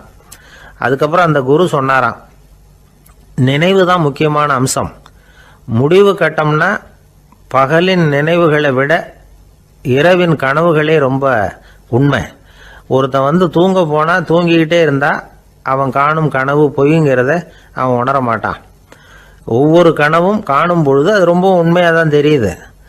ஒரு கனவு கூட உண்மை இல்லைன்னு கனவுல தோன்றுவதே இல்லை அப்படின்னார் குரு. அகில வாழ்வு அத்தனையும் சொற்பனம் கண்டாய் அப்படிங்கிறார் தாயுமானவர். ஆகையினால நம்ம கனவுலேருந்து நாம் என்னைக்கு முழிச்சிக்க போகிறோம் அப்படிங்கிறது தான் ஒரு முக்கியமான கேள்வி. ஒருத்தர் வந்தார், காலில் கட்டோடு வந்தார். என்னங்க காலில் கட்டுன்னு? சார், நேற்று ராத்திரி தூக்கத்தில் எங்கள் வீட்டு கூரையில் ஏணியை சாத்தி வச்சு இறங்கினப்போ வழுக்கி விழுந்து காலை உடச்சிக்கிட்டேன்னார். உங்கள் வீட்டில் தான் ஏணியே கிடையாது சார் அப்படின்னு. உண்மைதான் சார், நான் கீழே விழுந்து முழிச்சுக்கிட்டதுக்கு அப்புறம் தானே ஏணி இல்லைங்கிறது எனக்கு ஞாபகம் வந்தது அப்படின்னார். எனக்கு அதிர்ஷ்டமே இல்லை சார் அப்படின்னார் ஒருத்தர். ஏன் அப்படி சொல்றீங்கன்னு கேட்டோம். வியாபாரம் பண்ணலாம்னு ஒரு கடை வச்சேன், வேண்டிய போட்டவங்க கூட என் கடையில் எதுவும் வாங்க மாட்டேங்கிறான், எல்லாரும் அடுத்த கடைக்கு தான் போகிறான் அப்படின்னு சொல்லி ரொம்ப அழுத்துக்கிட்டார். இதுக்கு போய் அதிர்ஷ்டம் இல்லைன்னு சொல்லாதீங்க, வாடிக்கையாளர்களை கவர்றது எப்படிங்கிறது உங்களுக்கு தெரியல, அதுதான் குறை அப்படின்னும். சார், உங்களுக்கு தெரிஞ்ச அந்த ரகசியத்தை எனக்கும் கொஞ்சம் சொல்லி கொடுங்களேன் அப்படின்னார். சரி, உங்கள் காதை இப்படி கொடுங்க அப்படின்னு சொல்லி அது சம்பந்தமாக பெரிய வல்லுநர்கள் சொல்லியிருக்கிற கருத்துக்களை அவர்கிட்ட சொல்ல ஆரம்பித்தோம். அதாவது இந்த வாடிக்கையாளர்களை கவர்றதுக்கு வல்லுநர்கள் பல ஆலோசனைகளை ஏற்கனவே சொல்லி வச்சிருக்கிறாங்க. அது சம்பந்தமாக அனுபவப்பட்டவங்க, அதை தெரிஞ்சு வச்சுக்கணும். அதாவது கடை வச்சிருக்கிறவங்க எல்லாரும் இதை கொஞ்சம் காதில் வாங்கி வச்சுக்கணும். எதை இப்போ சொல்ல போகிறத. எப்பவும் பணத்தை சம்பாதிக்கிறதுலேயே குறியாக இருக்கக்கூடாதான். அதை விட முக்கியமாக நீங்கள் சம்பாதிக்க வேண்டியது வாடிக்கையாளர்களுடைய மன நிறைவு. வர்றவங்க திருப்தியோடு போகணும், அது முக்கியம். அதில் கவனமாக இருக்கணும். கடைக்கு வர்ற ஒருத்தர் ஏதாவது ஒரு குறை சொல்கிறாருன்னு வச்சுங்க, அதை அலட்சியப்படுத்தக்கூடாது. ரொம்ப அக்கறையோடு அதை காது கொடுத்து கேட்கணும். அப்படியா சார், அதை நான் அவசியம் கவனிக்கிறேன் அப்படின்னு சொல்லணும். ஒருத்தர் வரார், சார் நேற்றுக்கு உங்கள் கடையில் இதை நான் வாங்கிட்டு போனேன், வீட்டில் இது வேணான்னு சொல்லிவிட்டாங்க, அது திருப்பி கொடுக்கறதுக்காக தான் வந்திருக்கிறேன் அப்படின்னு சொல்லி திருப்பி கொடுக்குறார். உடனே நீங்கள் முகம் சுளிக்கக்கூடாது, எரிச்சல் படக்கூடாது. வழக்கம் போல நிதானமாக முகமலர்ச்சியோடு அதை திருப்பி வாங்கிக்கணும். இவ்வளவு ரூபாய்க்கு சாமான் வாங்கினா இந்த ஸ்பூன் அன்பளிப்பு, இப்படி ஏதாவது கொடுக்கலாம். பண்டிகை காலங்கள்லேயும் பொருள்கள் வாங்குறவங்களுக்கு இப்படி ஏதாவது பொருத்தமாக ஒரு அன்பளிப்பு கொடுக்கலாம். நீங்கள் கொடுக்கறது ஒரு சர்வசாதாரணமான பொருளாக இருந்தால் கூட அது வாங்குற ஒரு மனசில் ஒரு மகிழ்ச்சியை ஏற்படுத்தும். எதுவும் உங்களால் கொடுக்க முடியலன்னா உங்கள் முகம் நிறைஞ்ச சிரிப்பையாவது கொடுங்க, அது போதும். உங்கள் கடையில் இல்லாத ஒரு பொருளை வாடிக்கையாளர் வந்து கேட்குறார், உடனே இல்லைன்னு முகத்தில் அடித்தது மாதிரி சொல்லிடக்கூடாது. கொஞ்சம் உட்காருங்க சார் அப்படின்னு சொல்லி உங்கள் பணியாளர் யாரையாவது அனுப்பி வெளியிலேருந்து வாங்கிட்டு வர சொல்லி அவர்கிட்ட கொடுக்கலாம். சில பேர் உங்கள் கடைக்கு வரும்பொழுது அவங்க வீட்டு குழந்தைகளையும் கூப்பிட்டுக்கிட்டு வர்றாங்கன்னு வைங்க. நீங்கள் என்ன செய்யணும்னா அந்த குழந்தைகளை முதல்ல கவனிக்கணும். அது கண்ணத்தை கிள்ளணும், அதுகிட்ட விளையாடணும், அதுக்கு ஏதாவது மிட்டாய் பிஸ்கட் எதையாவது கொடுத்து அது கவனத்தை கவரணும். அதுக்கப்புறம் பெரியவங்களை கவனிக்கலாம். உங்கள் கடையில் வேலை செய்கிற பணியாளர்கள் சுத்தமாக இருக்கணும், சிரிச்ச முகம், சுறுசுறுப்பு, இது ரெண்டும் அவங்களுக்கு தேவை. அழுது ஒடிஞ்சிக்கிட்டு இருக்கக்கூடாது. அப்புறம் இன்னொரு விஷயம், அதிகமாக பொருள் வாங்குற ஒருத்தர்கிட்ட அதிக மரியாதையாகவும் குறைச்சலாக பொருள் வாங்குறவர்கிட்ட வேற விதமாகவும் நடந்துக்கக்கூடாது. எல்லாருக்கிட்டையும் சமமாக நடந்துக்கணும். 5 ரூபாய்க்கு வாங்கினாலும் சரி, 500 ரூபாய்க்கு வாங்கினாலும் சரி, அவங்கக்கிட்ட நீங்கள் காட்டுற மரியாதையில் வித்தியாசம் இருக்கக்கூடாது. எல்லாத்துக்கும் மேலே உங்கள் கடையில் ஒரு பொருள் வாங்கினா அது உண்மையானதாக இருக்கும், தரமுள்ளதாக இருக்கும் அப்படிங்கிற நினைப்பு ஜனங்களுக்கு வரணும். அதனால தரமான பொருளையே நீங்கள் உங்கள் கடையில் வச்சுருக்கணும். இது வரைக்கும் நான் சொன்னதையெல்லாம் கவனத்தில் வச்சுக்கிட்டு நீங்கள் கடையை ஆரம்பிச்சிங்கன்னா வியாபாரம் பிச்சுக்கிட்டு போகும். அப்படி போகலன்னா அதுக்கப்புறம் கேளுங்க. ஏன்னா இந்த யோசனைகள்லாம் அனுபவப்பட்டவங்க சொல்லியிருக்கிற யோசனைகள். இந்த யோசனைகளில் நீங்கள் எச்சரிக்கையாக இருக்க வேண்டிய ஒரு விஷயம் உண்டு. அது என்னங்கிறதையும் தெரிஞ்சு வச்சுக்கிறது நல்லது. என்னுடைய நண்பர் ஒருத்தர் வந்தார். சார், உங்கள் யோசனையை கேட்டதுனால நான் ஒரு அறை வாங்கினது தான் மிச்சம்னார். என்ன ஆச்சுன்னு கேட்டேன். எங்கள் கடைக்கு ஒரு பெரிய அம்மா குழந்தைய தூக்கிட்டு வந்தாங்க சார். உங்கள் யோசனைப்படி அந்த குழந்தையோட கண்ணத்தை கிள்ளணும்னு முயற்சி பண்ணினேன். திடீர்னு அந்த நேரம் பார்த்து அந்த குழந்தை தலையை குனிஞ்சிக்கிட்டுது. என் கை குழந்தையோட கண்ணத்துக்கு பதிலாக அதை தூக்கிட்டு வந்தவங்க கண்ணத்தை கிள்ளிவிட்டுது. அதுதான் அப்படி ஆயிட்டுது அப்படின்னார் கண்ணத்தை தடவிக்கிட்டே. திபேத் நாட்டில் புத்த மடாலயங்கள் நிறைய உண்டு. அதுக்கு ஒரு தலைமையகமும் உண்டு. அது இந்த திபேத் தலைநகரம் லாசாவில் இருக்குது. ரொம்ப காலத்துக்கு அப்பால் அதை பற்றிலாம் நிறைய விவரங்கள் எழுதி வச்சிருக்கிறாங்க. அது இப்போவும் நமக்கு கிடைக்குது. அதாவது ரொம்ப தூரத்துக்கு அந்தாண்ட மலைகளுக்கு நடுவில் ஒரு கிளை மடாலயம். அந்த மடத்தின் தலைவருக்கு வயசாயிட்டு தான். அதனால் தலைமை பொறுப்பை வேற ஒருத்தர்கிட்ட ஒப்படைக்கலாம் அப்படின்னு முடிவு பண்ணாராம். உடனே ஒரு லாமாவை கூப்பிட்டார். அவர் மூலமாக தலைமை மடாலயத்துக்கு செய்தி அனுப்புனார், பொருத்தமான வாரிசு ஒருத்தரை அனுப்பி வைக்கும்படியாக. அந்த வாலிப லாமா புறப்பட்டார். காடு மேடெல்லாம் நடந்து போறார். ரொம்ப நாள் கழிச்சு தலைமை பீடத்தை அடைஞ்சார். தலைமை குரு கிட்ட விவரத்தை சொன்னார். தகுதியான ஒருத்தரை அனுப்பி வச்சா அழைச்சிட்டு போறேன் அப்படின்னார். சரி, நாளைக்கு காலையில் நீங்கள் அவங்க எல்லாரையும் அழைச்சிட்டு போகலாம்னார் அவர். அவங்க எல்லாரையுமா? அங்கே தேவைப்படுறது ஒருத்தர் தானே அப்படின்னார் இவர். ஆமான்னார். அப்புறம் ஏன் எல்லாரையும் அழைச்சிட்டு போக சொல்கிறீங்கன்னார். அது இப்போ உனக்கு புரியாது. நான் ஒரு 100 பிக்குகளை அனுப்புகிறேன், அதாவது பிட்சுகளை. அவ்வளவு பேரையும் அங்கே வச்சு சமாளிக்க முடியாது அப்படின்னாரு இவர். இருந்தாலும் இப்போ அந்த தலைமை குரு என்ன சொன்னார்னா, அதை பற்றி கவலைப்படாத, நான் 100 பேரை அனுப்புகிறேன். அதில் 99 பேர் வழியிலேயே காணாமல் போடுவாங்க, ஒருத்தன் மட்டும்தான் வருவான். அவனும் அங்கே சேர்ந்துட்டானா நீ ரொம்ப கொடுத்து வச்சவன் அப்படின்னார். இவருக்கு ஒன்றும் புரியல. இருந்தாலும் மறுநாள் அந்த வாலிப லாமா 100 பேரை அழைச்சிக்கிட்டு புறப்பட்டார். போகிற வழியிலேயே பல பேர் அங்கங்கே பிச்சுக்கிட்டு போயிட்டாங்க. அவர் சொன்னது மாதிரியே. வழியில் அவங்க ஊர்கள் இருந்தது தான் காரணம். அப்பா அம்மாவை பார்த்துட்டு வரேன் அப்படின்னு கொஞ்சம் பேர் போனாங்க. சொந்த பந்தத்தை பார்த்துட்டு வரேன் அப்படின்னு கொஞ்சம் பேர். ஒரு வாரம் ஆச்சு. இப்போ மிஞ்சினது 10 பேர் தான். வழியில் ஒரு நகரம். அங்கே சில பிட்சுக்கள் சந்திச்சாங்க. எங்கள் மடத்து தலைவர் இறந்துட்டார், உங்களில் யாராவது ஒருத்தர் எங்களுக்கு தலைவராக முடியுமா அப்படின்னு கேட்டாங்க. 10 பேரும் தயார். அதில் ஒருத்தரை அழைச்சிட்டு அவங்க போயிட்டாங்க. இன்னொரு ஊரில் சில பேர் வந்தாங்க, வழி மறிச்சாங்க. நில்லுங்க, எங்கள் மன்னர் மகளுக்கு திருமணம், அதை நடத்தி வைக்க 3 லாமாக்கள் தேவை அப்படின்னாங்க. இப்படி கொஞ்சம் கொஞ்சமாக எல்லாரும் காலி. கடைசியில் 2 பேரும் மிஞ்சினாங்க. அங்கே ஒரு இளம்பெண் எதிரில் வந்தா. எங்கள் அப்பா வேட்டைக்கு போயிருக்கிறாரு, இன்னும் திரும்பி வரல. வீட்டில் வேற யாரும் இல்லை, தனியாக இருக்க பயமாக இருக்கு. யாராவது ஒருத்தர் எனக்கு துணையாக இருக்கணும் அப்படின்னு கேட்டுக்கிட்டா. எங்கள் 2 பேரில் நீயே ஒருத்தரை தேர்ந்தெடுத்துக்கோ, இல்லைன்னா எங்களுக்குள்ள சண்டை வந்துடும் அப்படின்னாங்க. இப்போ மிஞ்சினவர் ஒருத்தர், அவருக்கும் ஒரு சோதனை வந்தது. ஒரு தர்க்கவாதி எதிரில் வந்தான், உன்னோட வாதம் பண்ணணும்னா. இவனோட வாதம் பண்ணுறேன், அது முடிய ரொம்ப காலம் ஆகலாம். தர்க்கத்தில் நான் ஜெயிச்சா அங்கே வரேன், இல்லைன்னா இவருடைய சீடனை ஆயிடுவேன் அப்படின்னார் அவர். கடைசியாக அழைக்க வந்த வாலிபலாமா மட்டும் வெறும் கையோடு திரும்பி போனார். அங்கே இருந்த வயசான மடாதிபதி கேட்டார், எத்தனை பேர் அங்கேருந்து புறப்பட்டீங்கன்னார். என்னையும் சேர்த்து 101ன்னார் அவர். நல்லது, நீயாவது திரும்பி வந்திய, அதுதான் எனக்கு போதும். ஏன்னா நீ தான் எனக்கு உண்மையான வாரிசு. அந்த 100 பேரில் யாரும் வரமாட்டாங்க அப்படின்னார் அவர். ஏன்னா அவருக்கு தெரியும் இவர் ஒருத்தர் தான் திரும்பி வருவாருங்கிறது. திபேத்தில் ஒரு பழங்கால பழமொழி உண்டாம், 100 பேர் செல்லலாம், எப்பொழுதாவது ஒருவன் அபூர்வமாக அடைய வேண்டிய இடத்தை அடைவான். இதுதான் அந்த பழமொழி.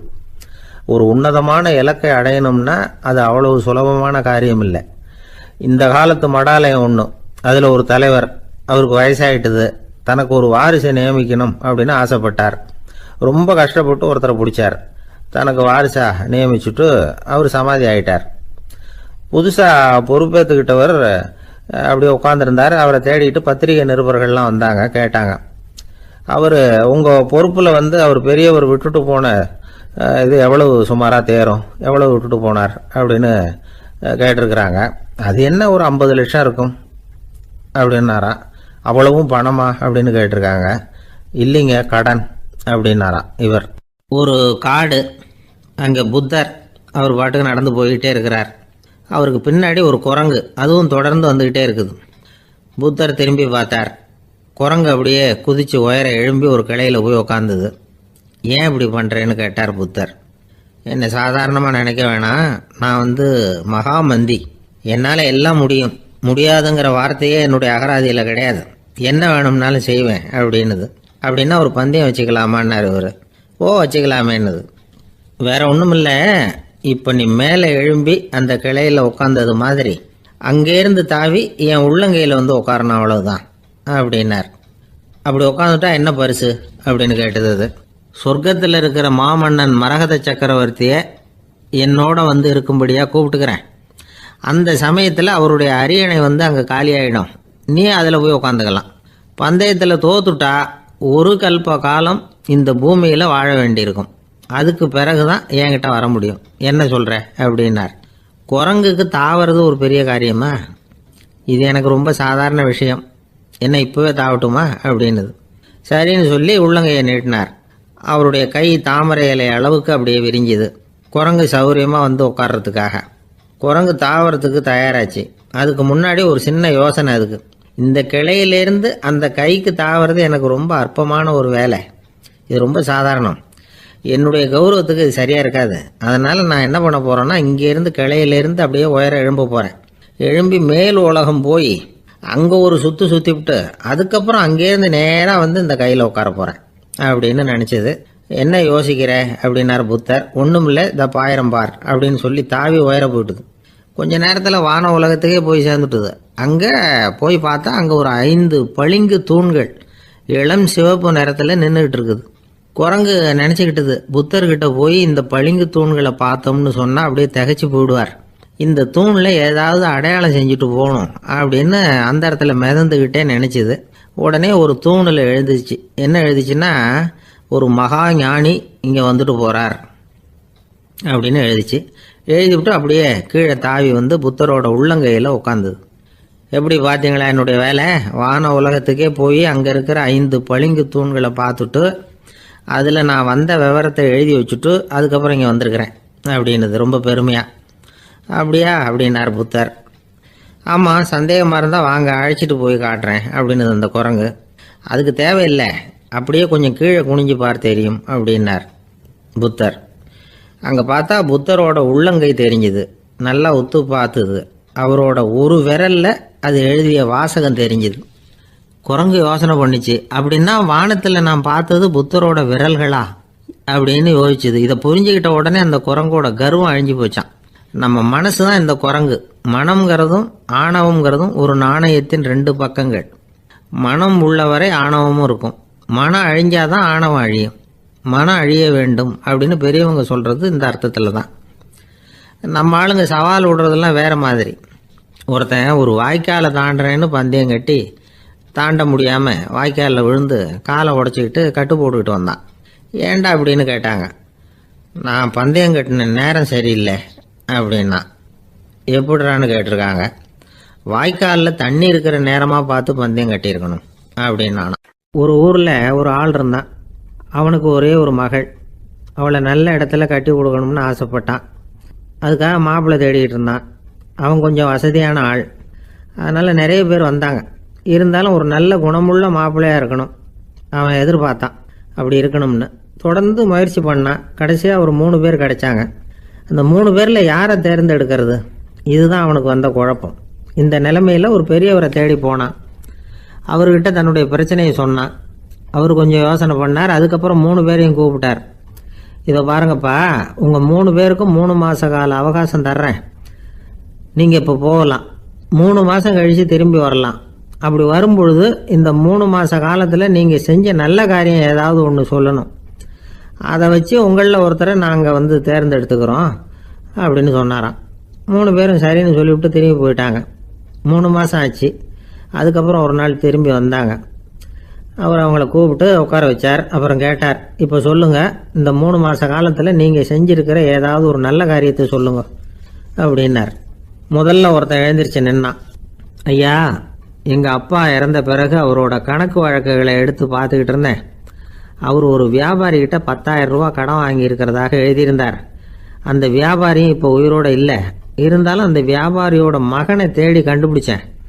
கணக்கு புத்தகத்தை காட்டினேன். எங்கள் அப்பா உங்கள் அப்பா கிட்ட 10,000 ரூபா கடன் வாங்கியிருக்கிறதாக இதை எழுதியிருக்கிறார்.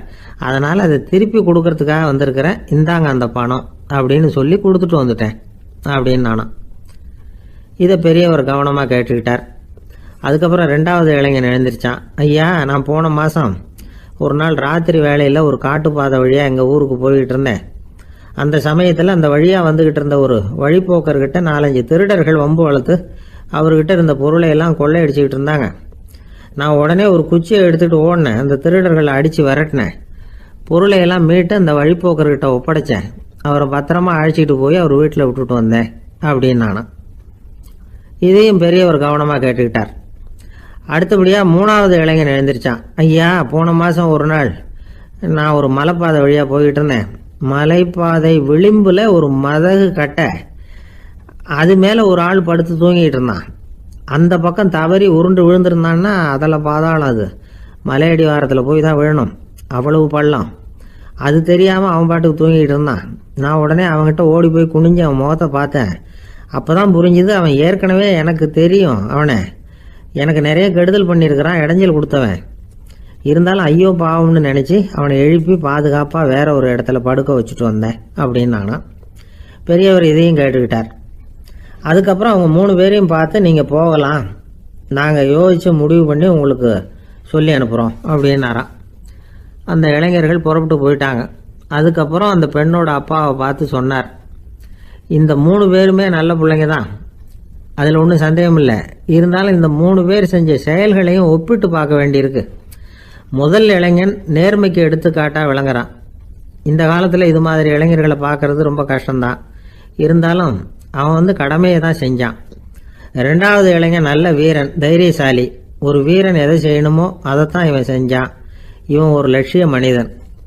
3வது இளைஞன் தன்னுடைய பகைவனுக்கே உதவி செஞ்சிருக்கான். அவன் உயிரை காப்பாற்றியிருக்கிறான். பகைவனுக்கு அருள்வதுங்கிறது ஒரு சாதாரண மனுஷனால் செய்யக்கூடிய காரியம் இல்லை. பகையை மறக்கிறதும் பகைவனுக்கு அருள்வதும் தெய்வீக பண்புகள். அதனால் இவனையே உன்னுடைய மகளுக்கு ஏற்ற மாப்பிள்ளையா தேர்ந்தெடுக்கலாம் அப்படின்னு சொன்னாங்களாம்.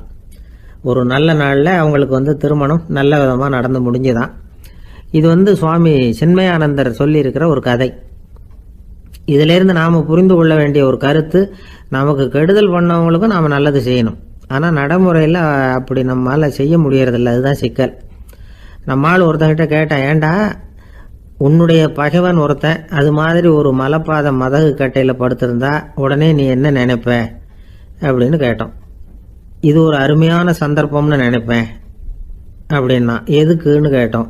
அவனை அந்த பக்கமாக உருட்டி கீழே தள்ளுறதுக்கு அப்படின்னா. ஒரே ஒரு ஊரில் ஒரு பாதிரியார் இருந்தார். ரொம்ப நாள் சந்தோஷமாக வாழ்ந்தார். ஒரு நாள் அவர் மடத்து சமையல் அறையில் பாத்திரங்களை கழுவி துலக்கி சுத்தப்படுத்திக்கிட்டு இருந்தார். அந்த சமயத்தில் ஒரு தேவதூதன் அவர் முன்னாடி வந்து நின்னான். இவர் நிமிர்ந்து பார்த்தார். ஆண்டவர் என்னை உங்ககிட்ட அனுப்பியிருக்கிறார், பரலோகத்தில் வாசம் செய்யறதுக்கு உங்களுக்கு நேரம் வந்துட்டுது அப்படின்னு அந்த ஆள். ஆண்டவருக்கு என்னோட ஞாபகம் வந்ததுக்கு நன்றி. ஆனாலும் இப்போ இங்கே நீயே பாரு, எவ்வளவு பாண்டங்கள் பாக்கி இருக்கு, இவ்வளவையும் நான் சுத்தப்படுத்த வேண்டியிருக்கு. நான் நன்றி கெட்டவனாக இருக்க விரும்பலை. இந்த பணியை முடிக்கிற வரைக்கும் என்னுடைய பரலோக வாழ்வை தள்ளி வைக்க முடியுமா? நீ என்ன நினைக்கிற அப்படின்னு கேட்டார். தேவதூதன் தனக்கே உரிய விவேகத்தோட அன்போட பாதிரியாரை பார்த்தான். சரி, என்ன செய்யலாம்ங்கிறத அப்புறம் சொல்கிறேன் அப்படின்னு சொல்லிவிட்டு புறப்பட்டு போயிட்டான். ஒரு நாள் அந்த பாதிரியார் தோட்டத்தில் உள்ள களைகளை எல்லாம் ஒரு களை கொத்தியால் கொத்தி களை எடுத்துக்கிட்டு இருக்கிறார். அந்த சமயத்தில் இந்த தேவதூதன் மறுபடியும் அவர் முன்னாடி நிற்கிறான். பாதிரியார் பார்த்தார். இதை பாரு, இந்த தோட்டம் பூராவும் எவ்வளவு களை மண்டி கிடக்கு, பரலோகம் கொஞ்ச காலம் எனக்காக பொறுத்திருக்கலாம்னு நீ நினைக்கிறியா அப்படின்னு கேட்டார். தேவதூதன் சிரிச்சுக்கிட்டே மறுபடியும் மறைஞ்சிட்டான். மறுபடியும் அவர் களை எடுக்கிறது, தானிய களஞ்சியத்துக்கு வர்ணம் பூசுறது, இப்படிப்பட்ட வேலைகளில் ஈடுபட்டிருக்கார். இன்னொரு நாள் ஒரு மருத்துவமனையில் நோயாளிகளை கவனிச்சுக்கிட்டு ரொம்ப தீவிரமாக இருக்கிறார் அந்த பாதிரியார். ஒரு நோயாளியோட தாகத்துக்கு தண்ணீர் கொடுத்துட்டு நிமிர்ந்து பார்க்குறப்போ தேவதூதன் மறுபடியும் அவர் முன்னாடி நிற்கிறான். இந்த தடவை பாதிரியார் தன்னலமற்றவராக பேரன்பை காட்டக்கூடிய வகையில் தன்னுடைய 2 கைகளையும் உயர்த்தியபடி தேவதூதனின் கவனத்தை பிணியால் வாடக்கூடிய நோயாளிகளின் பக்கம் திருப்பினாராம். தேவதூதன் ஒன்றும் சொல்லலை, மறைஞ்சிட்டான். அன்னைக்கு சாயந்தரம் பாதிரியார் மடத்தில் உள்ள தன்னுடைய அறைக்கு போய் இளைப்பாறினார். யோசித்து பார்த்தார். தேவதூதனையும் தேவதூதனின் விருப்பத்தையும் பல நாள் தள்ளி போட்டு வந்ததையும் அவர் ரொம்ப நினச்சி பார்த்தார். திடீர்னு தான் முதுமை அடைகிறதையும் சோர்வு அடைகிறதையும் உணர்ந்தார். ஆண்டவரை நினைச்சார். ஆண்டவரே, உம்முடைய தூதனை மறுபடியும் என்கிட்ட அனுப்புனா நான் சந்திக்கிறதுக்கு ஆவலாக இருக்கேன் அப்படின்னு சொல்கிறப்பவே தேவதூதன் பக்கத்தில் நின்னான். பாதிரியார் நிமிர்ந்து பார்த்தார். நீ இப்போவே என்னை அழைச்சிக்கிட்டு போக விரும்பினா நான் பரலோகத்துக்கு வர்றதுக்கு தயாராக இருக்கேன்னார். தேவதூதன் அந்த பாதிரியாரை அன்போடவும் விவேகத்தோடவும் பார்த்து, நீங்கள் என் கூட பரலோகத்துக்கு வர்ற தயாராக இருக்கிறதா சொல்கிறீங்க, ஆனால் நீங்கள் இதுவரைக்கும் வேற எங்கே இருந்ததா நினைக்கிறீங்க அப்படின்னானா. அப்படின்னா இதுவரைக்கும் இருந்த இடம்தான் பரலோகம் அப்படிங்கிறத உணர்த்தியிருக்கிறான். பரலோகம்னா என்னன்னு புரிஞ்சுக்கிறதுக்கு இந்த சம்பவம் நமக்கு உதவியாக இருக்குது. தொண்டு செய்கிறத விட பெரிய செயல் வேற எதுவும் இருக்க முடியாது. அது நம்ம மனசுக்கு கொடுக்குற சுகத்தை வேற எதுவும் கொடுக்க முடியாது. நாம் தொண்டு செய்கிற இடம் தான் அந்த புண்ணிய இடம். ஆனால் இந்த காலத்துல எல்லாம் நாம் தொண்டு செய்யணும்னு நினச்சி ஏதாவது ஆரம்பித்தா கூட அதை ஒரு மாதிரியாக சுற்றி நின்று வேடிக்கை பார்க்க ஆரம்பிச்சிடுறாங்க. ஒரு பெரியவர் அப்படித்தான் ஒரு தொண்டு செஞ்சுக்கிட்டு இருந்தார். ஒரு கோவில் கட்டிக்கிட்டு இருந்தாங்க. அதில் ஒரு இடத்துல ஒரு பலகையை வச்சு ஆணி அடிக்கிற வேலையை செஞ்சுக்கிட்டு இருந்தார் அந்த பெரியவர். ஒரு சின்ன பையன் அதை ரொம்ப ஊக்கமாக அக்கறையாக கவனிச்சுக்கிட்டு இருந்தான். பெரியவர் இதை கவனித்தார். என்னப்பா பார்க்குற, உனக்கும் இது மாதிரி தொண்டு செய்யணும்னு ஆசையாக இருக்கா அப்படின்னு கேட்டார். அதுக்கு அந்த பையன் சொல்கிறான், அப்படி இல்லைங்க, நீங்கள் ஆணி அடிக்கிறப்போ கையில் சுத்தியால் அடிச்சுக்கிட்டா எப்படி துடிப்பீங்க, எப்படி கத்துவீங்கன்னு தெரிஞ்சுக்கிறதுக்காக அதை பார்க்கணும்னு ஆசை, அதுக்காக தான் காத்துக்கிட்டு இருக்கேன் அப்படின்னு நான். ஒருத்தர் சிகரெட்டும் கையுமா வந்தார்.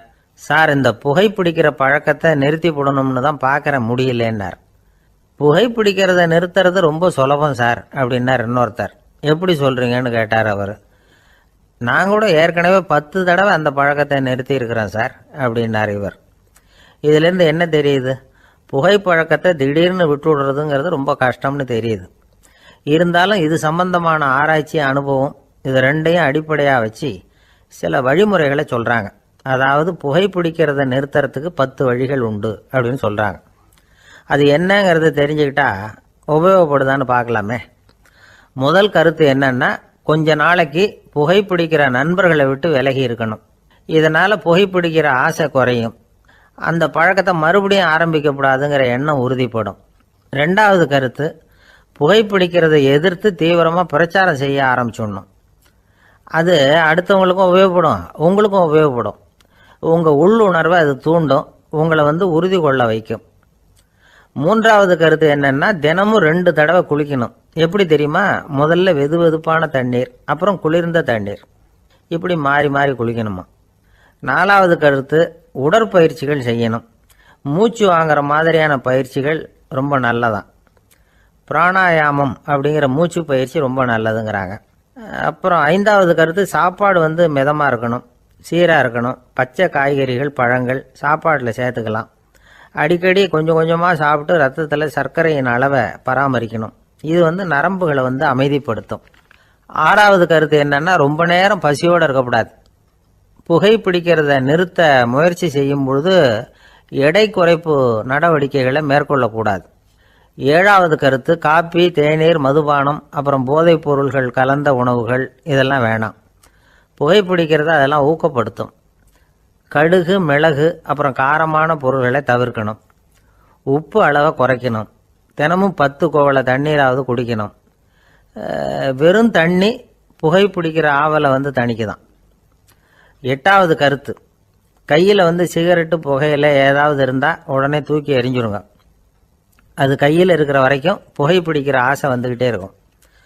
9வது கருத்து என்னன்னா, இறை நம்பிக்கை உள்ளவங்க புகைப்பிடிக்கிற எண்ணம் வர்றப்போவெல்லாம் பிரார்த்தனை செய்ய ஆரம்பிச்சுடலாம். 10வது கருத்து, உங்களுக்கு ரொம்பவும் வேண்டியவங்க யாரோ அவங்கக்கிட்ட எல்லாம் நீங்கள் புகைப்பிடிக்கிறத நிறுத்தி விட்டதா சொல்லிவிடுங்க. இந்த 10 வழிகளையும் கடைபிடிக்க ஆரம்பிச்சுட்டா புகைப்பிடிக்கும் பழக்கத்தை நிறுத்தி விடலாம் அப்படின்னு சொல்கிறாங்க அனுபவப்பட்டவங்க. முயற்சி பண்ணி பார்க்கலாம். ஒரு முக்கியமான இடத்துல நின்றுக்கிட்டு இருந்தார் ஒருத்தர். அங்கே இன்னொருத்தர், ஏன் சார் இந்த இடத்துல சிகரெட் பிடிக்கலாமா அப்படின்னு அனுமதி கேட்டார். இந்த இடத்துல சிகரெட் பிடிக்கக்கூடாதுங்க அப்படின்னாரு இவர். நீங்கள் இப்படி சொல்கிறீங்க, ஆனால் இந்த இடத்துல கீழே நிறைய சிகரெட் துண்டுகள் கிடக்குதே, அவங்கெல்லாம் யார்? அவங்கெல்லாம் உங்கள் மாதிரி என்கிட்ட அனுமதி கேட்காதவங்க அப்படின்னாராம் இவர். ஒரு சீன தேசத்து அரசர் இருந்தார். அவருக்கு வயசாயிட்டுது. அவருக்கு அடுத்தபடியாக அவருடைய புள்ள பட்டத்துக்கு வரணும், ஆட்சி பொறுப்பை ஏற்றுக்கணும். ஒரு நல்ல தலைவனுக்கு இருக்க வேண்டிய பண்புகள்லாம் தன்னுடைய மகனுக்கு இருக்கணும்னு விரும்பினார் அந்த அரசர். அதனால் இளவரசனை பக்கத்தில் இருந்த ஒரு குரு கிட்ட அனுப்புனார். இளவரசன் அவர்கிட்ட போய் சேர்ந்தான். அந்த குரு என்ன பண்ணார் தெரியுமா? இவனை பார்த்து சொன்னார், இதை பாருப்பா, நீ என்ன பண்ணுற, இப்போவே பக்கத்தில் இருக்கிற காட்டுக்கு போ, நடு காட்டில் போய் ஒரு இடத்துல உட்காந்துக்கோ. அங்கே என்னென்ன சத்தம்லாம் உன் காதில் விழுதுன்னு கவனித்து கேளு.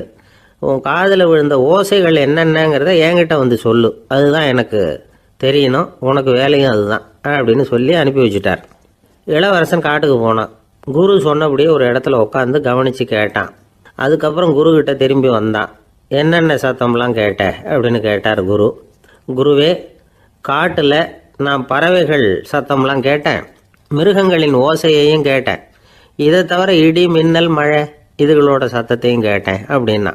குரு யோசனை பண்ணார், நீ இன்னமும் சரியாக கேட்கல, அதனால் மறுபடியும் காட்டுக்கு போ, கொஞ்ச நாள் தங்கியிருந்து கேட்டுட்டு வா அப்படின்னார். இளவரசனுக்கு ஒன்றும் புரியல.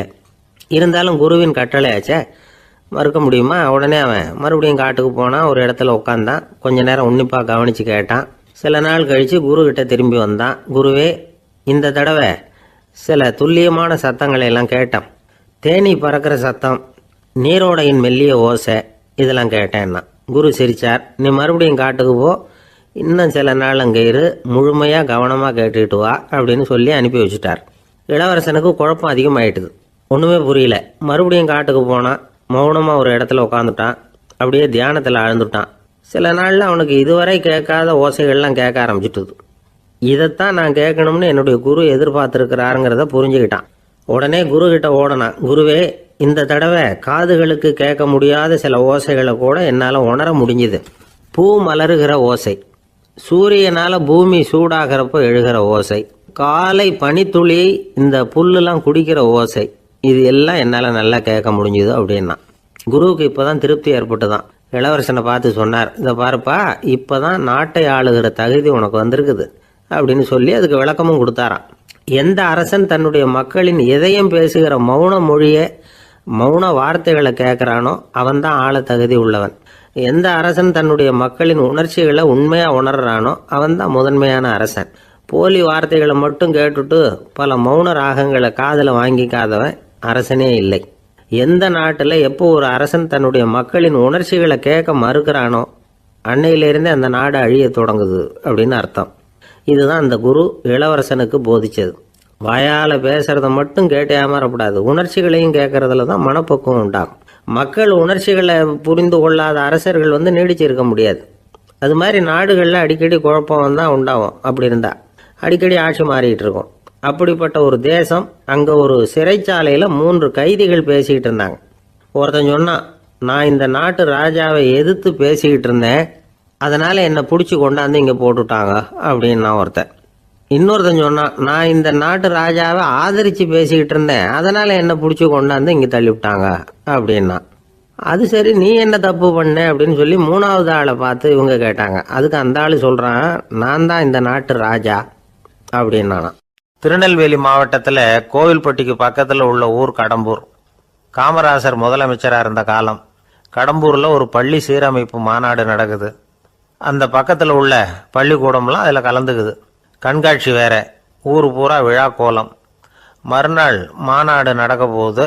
ஆனால் முதல் நாளே மழை பிடிச்சிக்கிட்டுது. மறுநாளும் அது விடாமல் பேஞ்சிக்கிட்டு இருக்குது.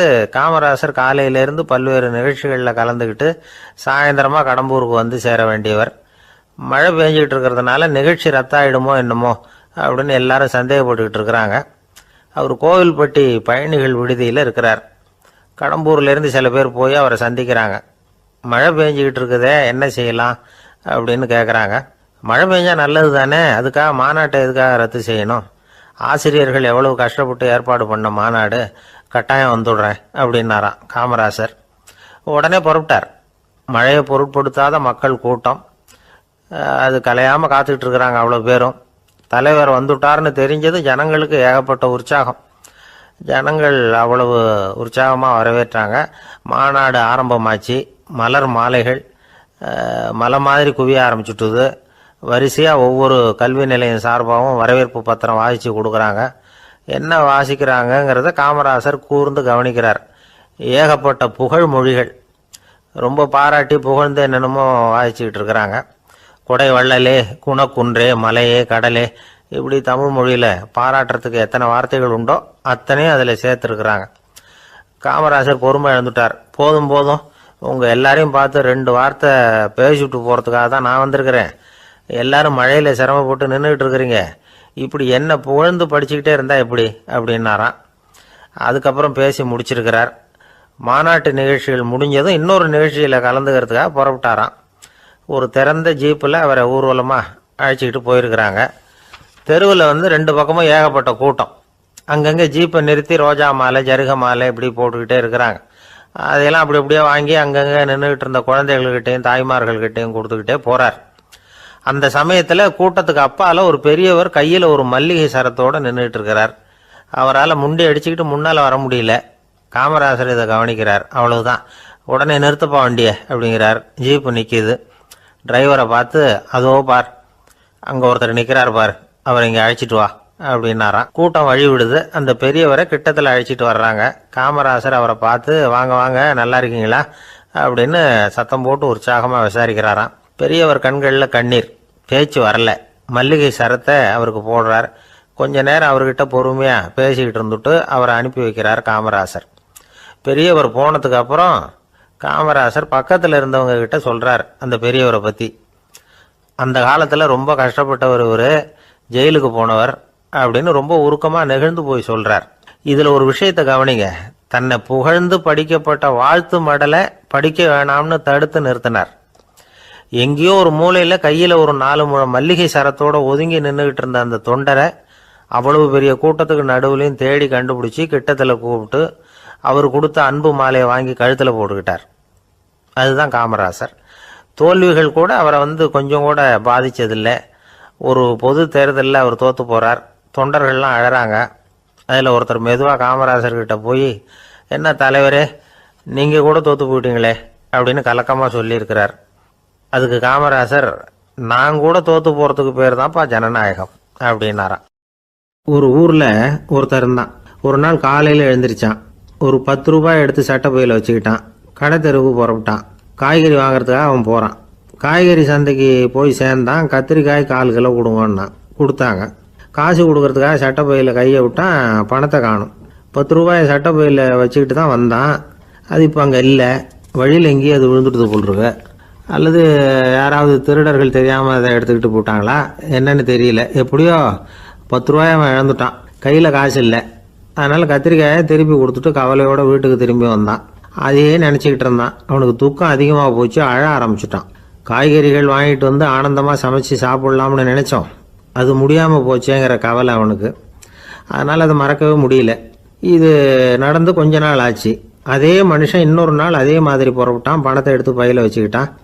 காய்கறி சந்தையை நோக்கி போய்கிட்டு இருக்கிறான். இப்போ வழியில் ஒரு ஏழை பையனை பார்த்தான். தம்பி எங்கே போகிற அப்படின்னு கேட்டான். ஐயா பள்ளிக்கூடத்துக்கு போய்கிட்டு இருக்கிறேன்னா அவன். சரி, அதுக்கே எவ்வளவு கவலையோடு போய்கிட்டுருக்கிற அப்படின்னு விசாரித்தான் அவன். ஐயா நான் ரொம்ப ஏழை, வீட்டில் வசதி இல்லை, பரீட்சைக்கு பணம் கட்டணும், இன்றைக்கி கடைசி நாள், என்ன செய்கிறதுன்னு தெரியலன்னா. இவன் பார்த்தான். தாங்கிட்ட இருக்கிற பணத்தை எடுத்து அந்த பையன்கிட்ட கொடுத்தான். இதை வச்சுக்கோ, உடனே பணத்தை கட்டு, நல்லா படி, பரீட்சை எழுது அப்படின்னு சொல்லிவிட்டு திரும்பி வந்துட்டான். வெறுங்கையோடு திரும்பி வந்தும் வீட்டில் கேட்குறாங்க எங்கே காய்கறின்னு வழக்கம் போல் கேட்டாங்க. இவன் நடந்ததை சொன்னான். இப்போ வீட்டில் இருந்தவங்க அவங்ககிட்ட ஒரு கேள்வி கேட்டாங்க. ஏங்க இதே மாதிரி முன்னாடி ஒரு தடவை காய்கறி வாங்க போய் வெறுங்கையோடு திரும்பி வந்தீங்க, இப்போவும் வெறுங்கையோடு தான் திரும்பி வந்திருக்கிறீங்க. ஆனால் முன்னாடி வந்தப்போ வருத்தமாக இருந்தீங்க, இப்போ உங்கள் முகத்தில் வருத்தம் தெரியலையே அப்படின்னு கேட்டிருக்கிறான். அதாவது வீட்டில் இருக்கிறவங்க கேட்டாங்களாம். இப்போ அந்த மனுஷன் யோசிக்க ஆரம்பித்தானான். இந்த 2 நிகழ்வுகளுக்கு என்ன வித்தியாசம்? போன தடவை அவன் பணத்தை இழந்தான், இந்த தடவை அவன் பணத்தை இழந்திருக்கிறான்.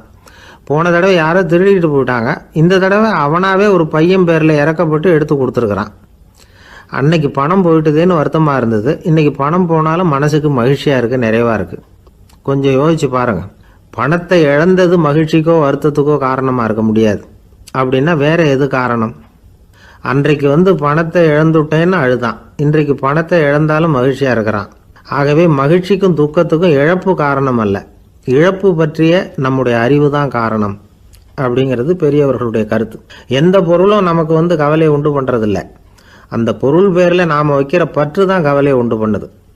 பொருள்கள் நம்ம விட்டுட்டு போயிட்டா நாம் அழுதுகிட்டு இருக்கிறோம், நாமே அதுகளை விட்டுட்டு வந்துட்டா மகிழ்ச்சியாக இருக்கிறோம். இந்த உண்மையை புரிஞ்சுக்கிட்டு நம்முடைய வாழ்க்கையை நல்ல விதமாக அமைச்சிக்கணும். ஒரு ஆள் அழுதுகிட்டு இருந்தான். ஏன்டா அழுகுறேன்னு கேட்குறார் ஒருத்தர். இழக்கிறதுக்கு எதுவும் இல்லை, அதனால் அழறேன்னா. என்னடா சொல்கிறேன்னார். கிட்ட வாங்க சொல்கிறேன்னா. இந்த மணி பர்ஸை வேற ஒருத்தன் பாக்கெட்லேருந்து திருடினேன், அப்புறம் தான் புரிஞ்சுது அவங்ககிட்ட இழக்கிறதுக்கு எதுவும் இல்லைங்கிறது. ஆமாங்க இது காலி பர்ஸு, அதனால் இப்போ அழுதுகிட்டு இருக்கிறேன், திருடியும் பிரயோஜனம் இல்லை அப்படின்னு சொல்லிவிட்டு அழுதானா. இப்பெல்லாம் நம்ம ஊரில் மாமியார் மருமகள் ஒருத்தர் நல்லா புரிஞ்சுக்கிட்டு நல்ல விதமாக தான் இருக்கிறாங்க பல இடத்துல. அதனால் நான் இப்போ சொல்ல போகிற கதையை கேட்டுவிட்டு இந்த காலத்தில் அவ்வளவு மோசமாக யார் சார் நடந்துக்கிறாங்க அப்படின்னு கேட்டு யாரும் சண்டைக்கு வரக்கூடாது. இன்னொரு உண்மையையும் சொல்லிவிடுறேன். அதாவது இந்த கதையை நமக்கு எழுதி அனுப்பி இருக்கிறதே கொஞ்ச நாளில் மருமகளாகவும் அதுக்கப்புறம் கொஞ்ச காலத்தில் மாமியாராகவும் ஆக போகிற ஒரு நேயர் தான். சரி, இந்த கதைக்கு வருவோம். அதாவது ஒரு சின்ன குடும்பம், அந்த வீட்டில் மாமியார் ஆட்சி, அவங்க வச்சது தான் சட்டம். பிள்ளையாண்டான் எப்படின்னா அம்மா சொல்கிறதையும் கேட்டுக்குவான், மனைவி சொல்கிறதையும் கேட்டுக்குவான், நமக்கு என்னத்துக்கு வம்புங்கிற டைப்பு. மருமகள் பேரில் குறை கண்டுபிடிக்கிறதுலையே அந்த மாமியாருக்கு ஒரு சுவாரஸ்யம். சின்ன சின்ன விஷயத்துலையெல்லாம் குத்தம் கண்டுபிடிச்சிக்கிட்டே இருக்கிறாங்க. பொதுவாக எல்லாரும் எப்படின்னா ஏதாவது ஒரு காரணத்துக்காக சண்டை போட்டுக்கிட்டு இருப்பாங்க. அந்த அம்மா எப்படின்னா ஏதாவது ஒரு சண்டையை போடுறதுக்காக காரணத்தை தேடிக்கிட்டு இருப்பாங்க. அப்படி ஒரு மனசு. அந்த மருமக பொண்ணு பாவம் பயந்து ஒவ்வொரு காரியமும் செஞ்சுக்கிட்டு வந்தது. இப்படியே பல வருஷம் ஓடி போட்டுது. அந்த மாமியாருக்கும் ரொம்ப வயசாகிட்டுது. இருந்தாலும் அந்த பழைய சுபாவம் மட்டும் மாறவே இல்லை. திடீர்னு ஒரு நாள் பக்கவாதம் அந்த அம்மாவுக்கு ஒரு பக்கம் கை கால் இழுத்துக்கிட்டுது. வாய் சுத்தமாக பேச முடியாமல் போயிட்டுது. சத்தம் மட்டும் வரும். ஒரு பக்கத்து கை காலை அசைக்க முடியும், பேசுறதெல்லாம் கையால் தான், அதாவது கை சைகையால். இப்படிப்பட்ட நிலைமையில் கூட அந்த பொண்ணு தண்ணியோ பாலோ இவங்க எதிரில் கொண்டாந்து வச்சா அதை வேணும்னே தட்டி விட்டுட்டு ஒம்பு வளர்க்குறது. அதுக்கப்புறம் அந்த பொண்ணு தரையை சுத்தப்படுத்தும்ல, அதை பார்த்து ரசிக்கிறது. இருந்தாலும் அந்த பொண்ணு இதையெல்லாம் பெருசுப்படுத்தாமல் ரொம்ப பொறுமையாக தான் இருந்தது. ஒரு நாள் வீட்டில் வச்சுருந்த பாலை பூனை குடிச்சிட்டு போயிட்டுது. வயசான காலத்தில் இந்த அம்மா பால் இல்லாமல் கஷ்டப்படுவாங்களே அப்படின்னு நினச்சி பக்கத்து வீட்டில் போய் கொஞ்சம் பால் வாங்கிட்டு காய்ச்சி மாமியார் முன்னாடி கொண்டாந்து வச்சுது அந்த பொண்ணு. வழக்கம் போல் அந்த அம்மா பாலை தட்டி விட்டுட்டாங்க. இதை அந்த மருமக பொண்ணு கவனிச்சுட்டுது. இவ்வளவு நாள் பொறுமையாக இருந்த இந்த மருமகளுக்கு இன்னைக்கு இதை பார்த்து தான் அசாத்திய கோபம் வந்துட்டுது. கதவுக்கு பக்கத்தில் சாத்தி வச்சிருந்த உலக்கையை எடுத்து மாமியார் தலையில் போட, அது குறி தவறி கழுத்தில் பட, அந்த அம்மா கழுத்தை பிடிச்சிக்கிட்டு ஊன்னு கத்த, இந்த பொண்ணு ஒன்றும் அலட்டிக்காமல் உலக்கையை எடுத்து மறுபடியும் கதவு பக்கம் சாத்தி வச்சுட்டு அது பாட்டுக்கு நடந்து போயிட்டுது. இருந்தாலும் மனசுக்குள்ளே லேசாக ஒரு பயம். கணவன் வீட்டுக்கு வந்ததும் என்ன விஷயம்னு கேட்டால் எப்படி சமாளிக்கிறது? அன்னைக்குன்னு பார்த்து ரொம்ப நேரம் கழித்து வீடு வந்து சேர்ந்தான் கணவன். உடனே அந்த அம்மா புகார் பண்ண ஆரம்பிச்சுட்டுது. பேச்சு தான் வராத, அதனால் ஒரு பக்கத்து கையால் சைகை காட்டுது. கதவுக்கு பக்கத்தில் இருந்த உலக்க பக்கமாக கையை நீட்டி காட்டி, அப்படியே அந்த கையை தன் கழுத்துக்கு பின்பக்கமாக சுற்றி காட்டி, நாக்கை வெளியில் நீட்டி நடந்த விஷயத்தை புரிய வைக்கிறதுக்கு முயற்சி பண்ணுது. இவனுக்கு ஒன்றும் புரியல, என்ன சொல்கிறாங்க அம்மா அப்படின்னு மனைவிகிட்ட கேட்குறான். அதுக்கு அந்த பொண்ணு ரொம்ப புத்திசாலித்தனமா, என்னங்க உங்கள் அம்மா சொல்கிறது உங்களுக்கு இன்னும் புரியலையா?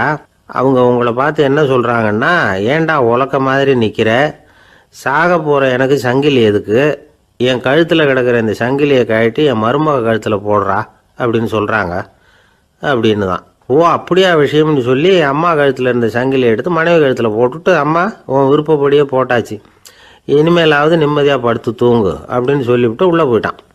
பார்த்தீங்களா கதையை? அதனால தான் மாமியார்கள் சைகை காட்டுறதுன்னா கூட இனிமேல் ஜாக்கிரதையாக இருக்கணும். இந்த உலகத்தில் உண்மையாகவே வேதாந்தம் பேசுகிறவங்களும் உண்டு, உள்ளுக்குள்ளே வேற மாதிரி இருந்துக்கிட்டு வெளியில் வேதாந்தம் பேசுகிறவங்களும் உண்டு.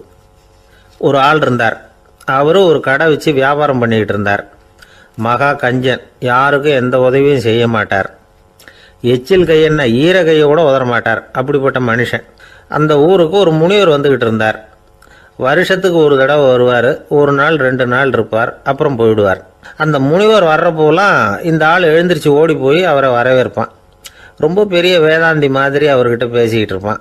காயமே இது பொய், வெறும் காற்றடைத்த பையும்மா, தர்மம் தலைகாக்கும்மா, பணம் என்ன சார் பணம், இன்னைக்கு ஒருத்தன் கையில் இருக்கும், நாளைக்கு ஒருத்தன் கையில் இருக்கும், எல்லாம் மாயம், எனக்கு தான் இன்னமும் இந்த சம்சார பந்தத்திலிருந்து விடுபடுறதுக்கு நேரம் வரலேம்மா. அந்த முனிவரும் இந்த ஆள் இப்படி சொல்கிறத கேட்ட உடனே, ஏப்பா அப்படி சொல்கிற, இப்போ கூட நீ சரின்னு சொல்லு, உனக்கு தீட்சை கொடுத்து இதிலிருந்து விடுபடுற ஞானத்தை போதிக்கிறேன் பார். உடனே அந்த ஆள் என்ன சொல்லுவான் தெரியுமா? ஐயோ சாமி, இப்போ அது எப்படிங்க முடியும், பிள்ளைங்கள்லாம் சின்ன சிறுசுங்க, அதுகளுக்கெல்லாம் ஒரு கல்யாணம் காட்சின்னு செஞ்சு கடமையை முடிச்சுட்டா நீங்கள் சொல்கிறபடி செஞ்சு விடலாம்மா. சரி, இன்னும் முனிவர் போயிடுவார். அடுத்த வருஷம் வருவார். இவன் வழக்கம் போல் வேதாந்தம் பேசுவான். சரி தீட்சை கொடுக்குறேன் வா அம்பார். பேரம்பேத்தியை பார்க்கணும், கோர்ட்டில் கேஸ் ஒன்று இருக்குது, அது முடியணும் அப்படின்னு தயங்க ஆரம்பிச்சிருவான். எல்லாம் சொல்லுவான், ஆனால் குடிக்கிறதுக்கு தண்ணி கூட கொடுக்க மாட்டான். ரொம்ப வருஷம் கழித்து மறுபடியும் ஒரு நாள் அந்த ஊருக்கு முனிவர் வந்தார். இவன் கடைக்கும் வந்தார். அப்புறம் அங்கே கல்லாவில் நம்ம ஆள் இல்லை, அவன் புள்ள தான் உட்காந்துருக்கிறான். அப்பாவை போலவே புள்ளையும் எழுந்திரிச்சு ஓடியாந்து முனிவரை வரவேற்றான். அப்பா எங்கன்னு விசாரிச்சார் முனிவர். ஐயோ அதை ஏன் கேட்குறீங்க சாமி, உங்ககிட்ட தீட்சை வாங்கி இந்த சம்சார பந்தத்திலேருந்து விடுதலை பெறணும்னு சொல்லிக்கிட்டே இருப்பார், அது நிறைவேறாமலே போய் சேர்ந்துட்டார். போன மாதம் ஒரு நாள் திடீர்னு நெஞ்சு வலிக்குதுன்னார், அவ்வளவுதான் போட்டுன்னு போயிட்டார் அப்படின்னு புலம்புனான் பையன். இதை கேட்டதும் முனிவர் சிரிச்சாரான். அவன் எங்கடா போவான், உன் அப்பா எங்கேயும் போகல, இதோ வாழை ஆட்டிக்கிட்டு உன் காலடியிலே இருந்துக்கிட்டு இருக்கான் பார் அப்படின்னு சொல்லி அங்கே நின்றுக்கிட்டு இருந்த ஒரு நாயை சுட்டி காட்டினாரான். என்ன சாமி சொல்கிறீங்க அப்படின்னு ஆச்சரியமாக கேட்டிருக்கான் பையன். உடனே முனிவர் அந்த நாயோட தலையில் ஒரு தட்டு தட்டி பேசுகிறா அப்படின்னாரான். உடனே அந்த நாய் வேதாந்தம் பேச ஆரம்பிச்சுட்டு தான், காயமே இது போய் வெறும் காற்றடைத்த பை அப்படின்னு தான். முனிவர் சொன்னார், அடே இப்போவும் ஒன்றும் கெட்டு போகல, நீ விரும்புனா சொல்லு, உனக்கு தீட்சை கொடுத்து என் பின்னாடியே அழைச்சிட்டு போயிடுறேன், அங்கே அழைச்சிட்டு போய் உனக்கு ஞானத்தை போதிக்கிறேன், வர்றியா அப்படின்னு கேட்டிருக்கார். உடனே அந்த நாய் சொல்லிச்சான், ஐயோ அதை ஏன் கேட்குறீங்க சாமி, நான் உண்ணாமல் தின்னாமல் ஏராளமான சொத்து சேர்த்து வச்சுட்டேன், என் பிள்ளைங்க அதோட பெருமை தெரியாமல் ராத்திரி நேரம்லாம் கதவை திறந்து போட்டுட்டு தூங்கிடுவாங்க, அதனால் இப்படி நாயாக பிறந்து ராத்திரி பகலாக சுற்றி சுற்றி காவல் காத்துக்கிட்டு கிடக்கிறேன், இப்போ எப்படி சாமி வர முடியும் அப்படின்னு கேட்டுதான். அறியாமையிலேயே சுகம் கண்டு இப்படி இருக்கிற ஆளுங்களுக்கு எப்படி விடுதலை கிடைக்கும், எப்போ விடுதலை கிடைக்கும் அப்படின்னு கேட்குறார் தசாவதானி, திருக்குறள் பேர் ராமையா. அவர் கேட்குறது நியாயம் தானே. இந்த காலத்து பையன் ஒருத்தன் அப்பா கிட்ட சொன்னான், அப்பா இன்னைக்கு நான் 1 ரூபா மிச்சப்படுத்தி விட்டேன் அப்படின்னு நானான். அப்படியா, என்னடா பண்ணேன்னு கேட்டிருக்கார் அப்பா. டவுன் பஸ்ஸில் ஏறாமல் அது பின்னாடியே ஓடியாந்தேன், 1 ரூபா மிச்சம் தானே அப்படின்றான். அட பாவி, ஒரு ஆட்டோ பின்னாடி ஓடியாந்துருந்தா 10 ரூபா மிச்சமாயிருக்குமே, வேஸ்ட் பண்ணிட்டியே அப்படின்னாராம் அந்த அப்பா. ஒரு கடற்கரை ஓரம், அங்கே ஒரு சின்ன கிராமம். அந்த கிராமத்தில் ஒரு சின்ன பள்ளிக்கூடம். கடற்கரை ஓரத்தில் உள்ள ஒரு விடுதியில் ஓய்வுக்காக ஒருத்தர் வந்து தங்கியிருக்கிறார். பள்ளிக்கூடத்தில் ஏதோ விழா நடக்கிறது மாதிரி தெரிஞ்சுது. உடனே அவர் அந்த பக்கமாக வந்தார். இங்கே என்ன நடக்குதுன்னு விசாரித்தார். பள்ளி ஆண்டு விழா நடக்குதுன்னாங்க. உடனே போனார். கண்காட்சி ஒன்று வச்சுருந்தாங்க. உள்ளே போய் பார்த்தார். பள்ளிக்கூடத்தில் படிக்கிற மாணவர்களே சொந்தமாக தயார் பண்ண பொருள்களை காட்சிக்கு வச்சுருக்கிறாங்க. அந்த ஊர் மக்கள்லாம் அதை கூட்டம் கூட்டமாக போய் பார்த்துக்கிட்டு இருக்கிறாங்க. இவரும் ஆர்வமாக அதையெல்லாம் பார்த்துக்கிட்டே போகிறார். ஒரு இடத்துல ஒரு சின்ன ரயில் செஞ்சு வச்சுருந்தாங்க. மாணவர்களே தயார் பண்ணது. மின்சாரத்தால் அது ஓடுறது மாதிரி பண்ணி வச்சுருந்தாங்க. அதில் ஒரு சின்ன பொத்தான் இருக்கும். அது அமுக்குனா ரயில் ஓடும், சுற்றி சுற்றி வரும். மாணவர்கள் எதிரில் நின்று அதுக்கு விளக்கம் கொடுத்துக்கிட்டு இருக்கிறாங்க. இவர் அதை கவனித்தார். ரயில் ஓடுறத பார்த்தார். அங்கே நின்றுக்கிட்டு இருந்த மாணவர்கள்கிட்ட விளையாட்டாக கேட்டார், ஏப்பா இந்த ரயில் எதனால் ஓடுது அப்படின்னு கேட்டார். இவர் சக்தியினால் ஓடுது அப்படின்னாங்க மாணவர்கள். அது என்ன சக்தின்னு கேட்டார்.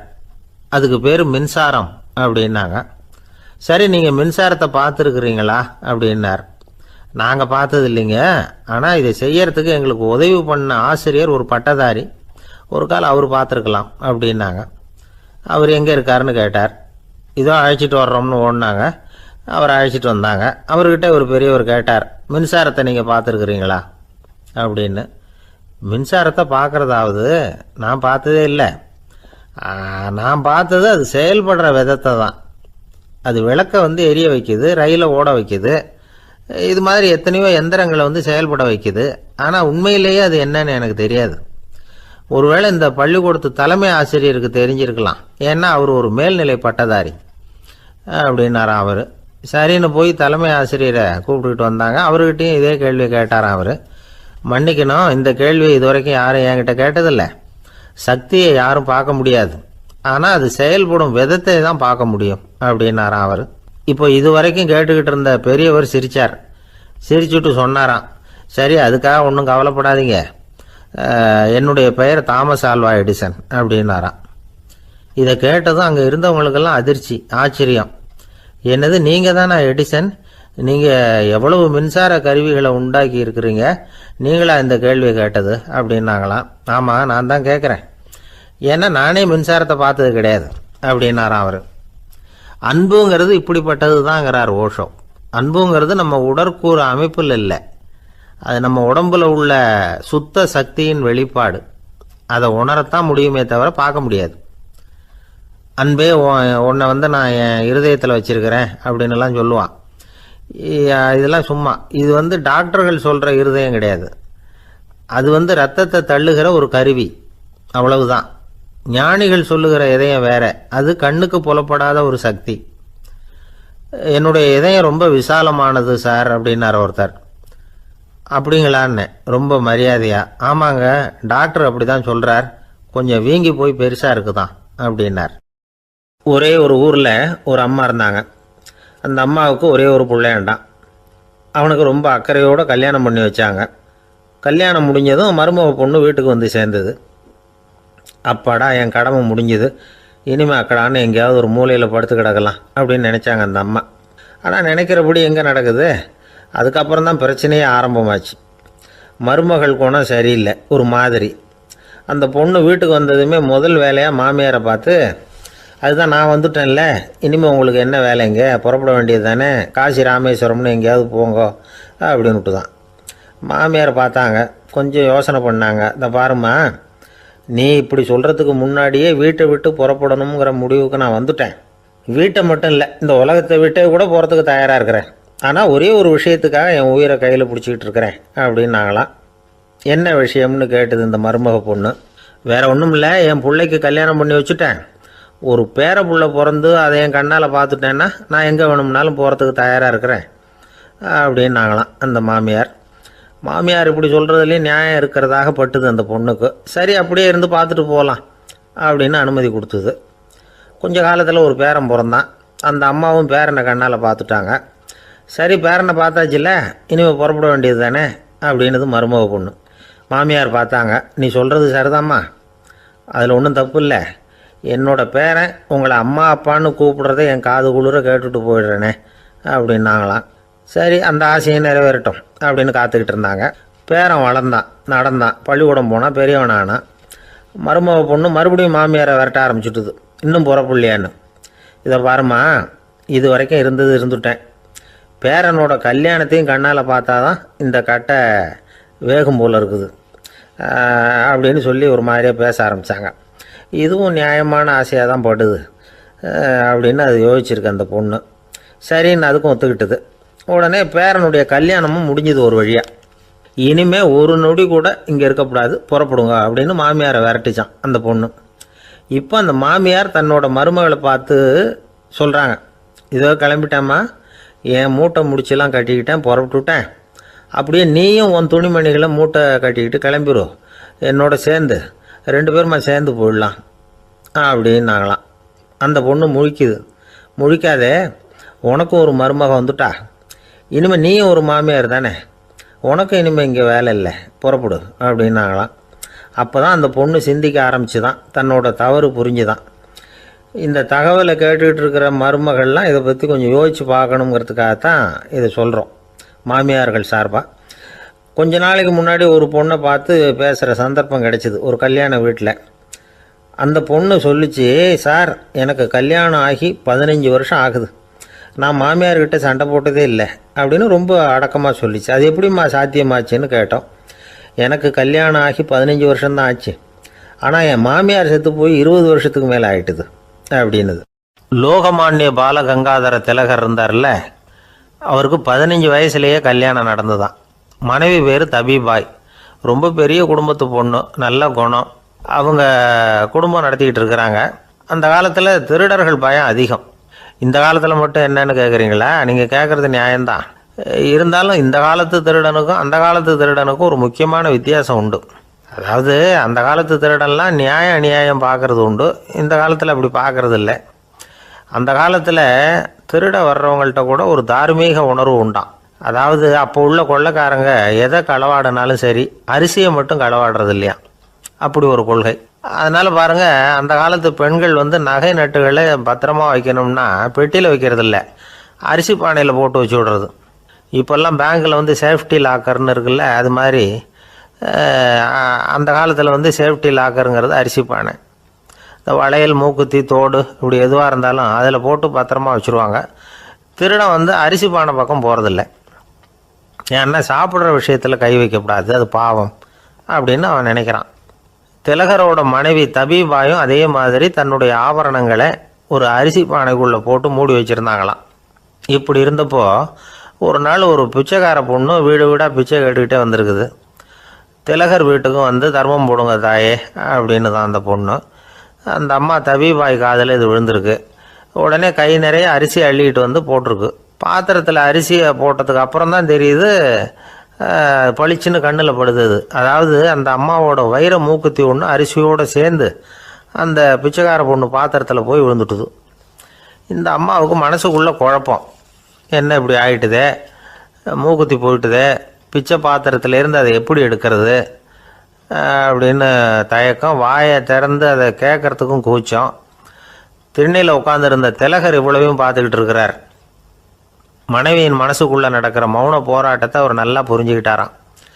மனைவியை பார்த்து சொன்னாராம், தபிபாய், இது தெய்வ சம்மதம், அவளுக்கு சேர வேண்டிய மூக்குத்தி அவகிட்ட போயிட்டுது, பிச்சை பாத்திரத்தில் விழுந்த மூக்குத்தியை எடுக்க வேணாம் அப்படின்னாராம். சரின்னு சொல்லிவிட்டு மேற்கொண்டு எதுவும் சொல்லாமல் அந்த அம்மா வீட்டுக்குள்ளே போயிட்டாங்களாம். இந்த காலத்துலலாம் அது மாதிரி நடக்குமா? வெறும் அரிசியை போட்டுவிட்டு விவகாரம் பண்ணிகிட்டு இருக்க மாட்டோமா? ஒரு பெரிய மனுஷன் வீட்டுக்கு ஒரு பிச்சைக்காரன் வந்தான். ஐயா, நாங்கள் பிச்சைக்காரங்கள்லாம் சேர்ந்து ஒரு சங்கம் வச்சுருக்குறோம், அதுக்கு நிதி சேர்க்குறோம், அதுக்கு ஒரு 100 ரூபா கொடுத்தீங்கன்னா எங்களுக்கு பெரிய உதவியாக இருக்கும் அப்படின்னானா. அதெல்லாம் ஒன்றும் கொடுக்க முடியாது போ அப்படின்னாரான் அவர். அப்படின்னா ஒரு 50 ரூபாயாவது கொடுங்களேன் அப்படின்ட்டுருக்கான். அதுவும் முடியாதுன்னு சொல்லிவிட்டார். 25 ரூபா அப்படின்ட்டுருக்கான். எதுவும் முடியாது அப்படின்னாரான். சரிங்க, இவ்வளவு பெரிய வீட்டுக்கு வெறுங்கையோடு திரும்புறது நல்லா இருக்காது, அதனால் சும்மா ஒரு 1 ரூபா மட்டுமாவது கொடுங்க அப்படின்ட்டுருக்கான் அவன். 1 பைசா கூட என்கிட்ட கிடையாது அப்படின்னு விட்டாரான் இவர். அப்படின்னா நீங்கள் ஒரு காரியம் பண்ணுங்களேன் அப்படின்னானா அவன். என்ன செய்யணும் அப்படின்ட்டுருக்கார். எங்கள் சங்கத்தில் நீங்களும் ஒரு மெம்பராக சேர்ந்துருங்க அப்படின்னானா. காஞ்சிபுரத்தில் பல்லவ ராஜா ஒரு கோவில் கட்டினார், கைலாசநாதர் கோவில். அதுக்கு கும்பாபிஷேகம் பண்ணுறதுக்கு ஒரு நாள் குறிப்பிட்டு அதுக்கு வேண்டிய ஏற்பாடுகள்லாம் பண்ணினார். முதல் காரியமாக கடவுளை வேண்டிக்கிட்டார், நீங்கள் இந்த கும்பாபிஷேகத்துக்கு நேரில் வந்து கலந்துக்கணும்னார். கடவுள் அந்த ராஜா கனவுல வந்தார்.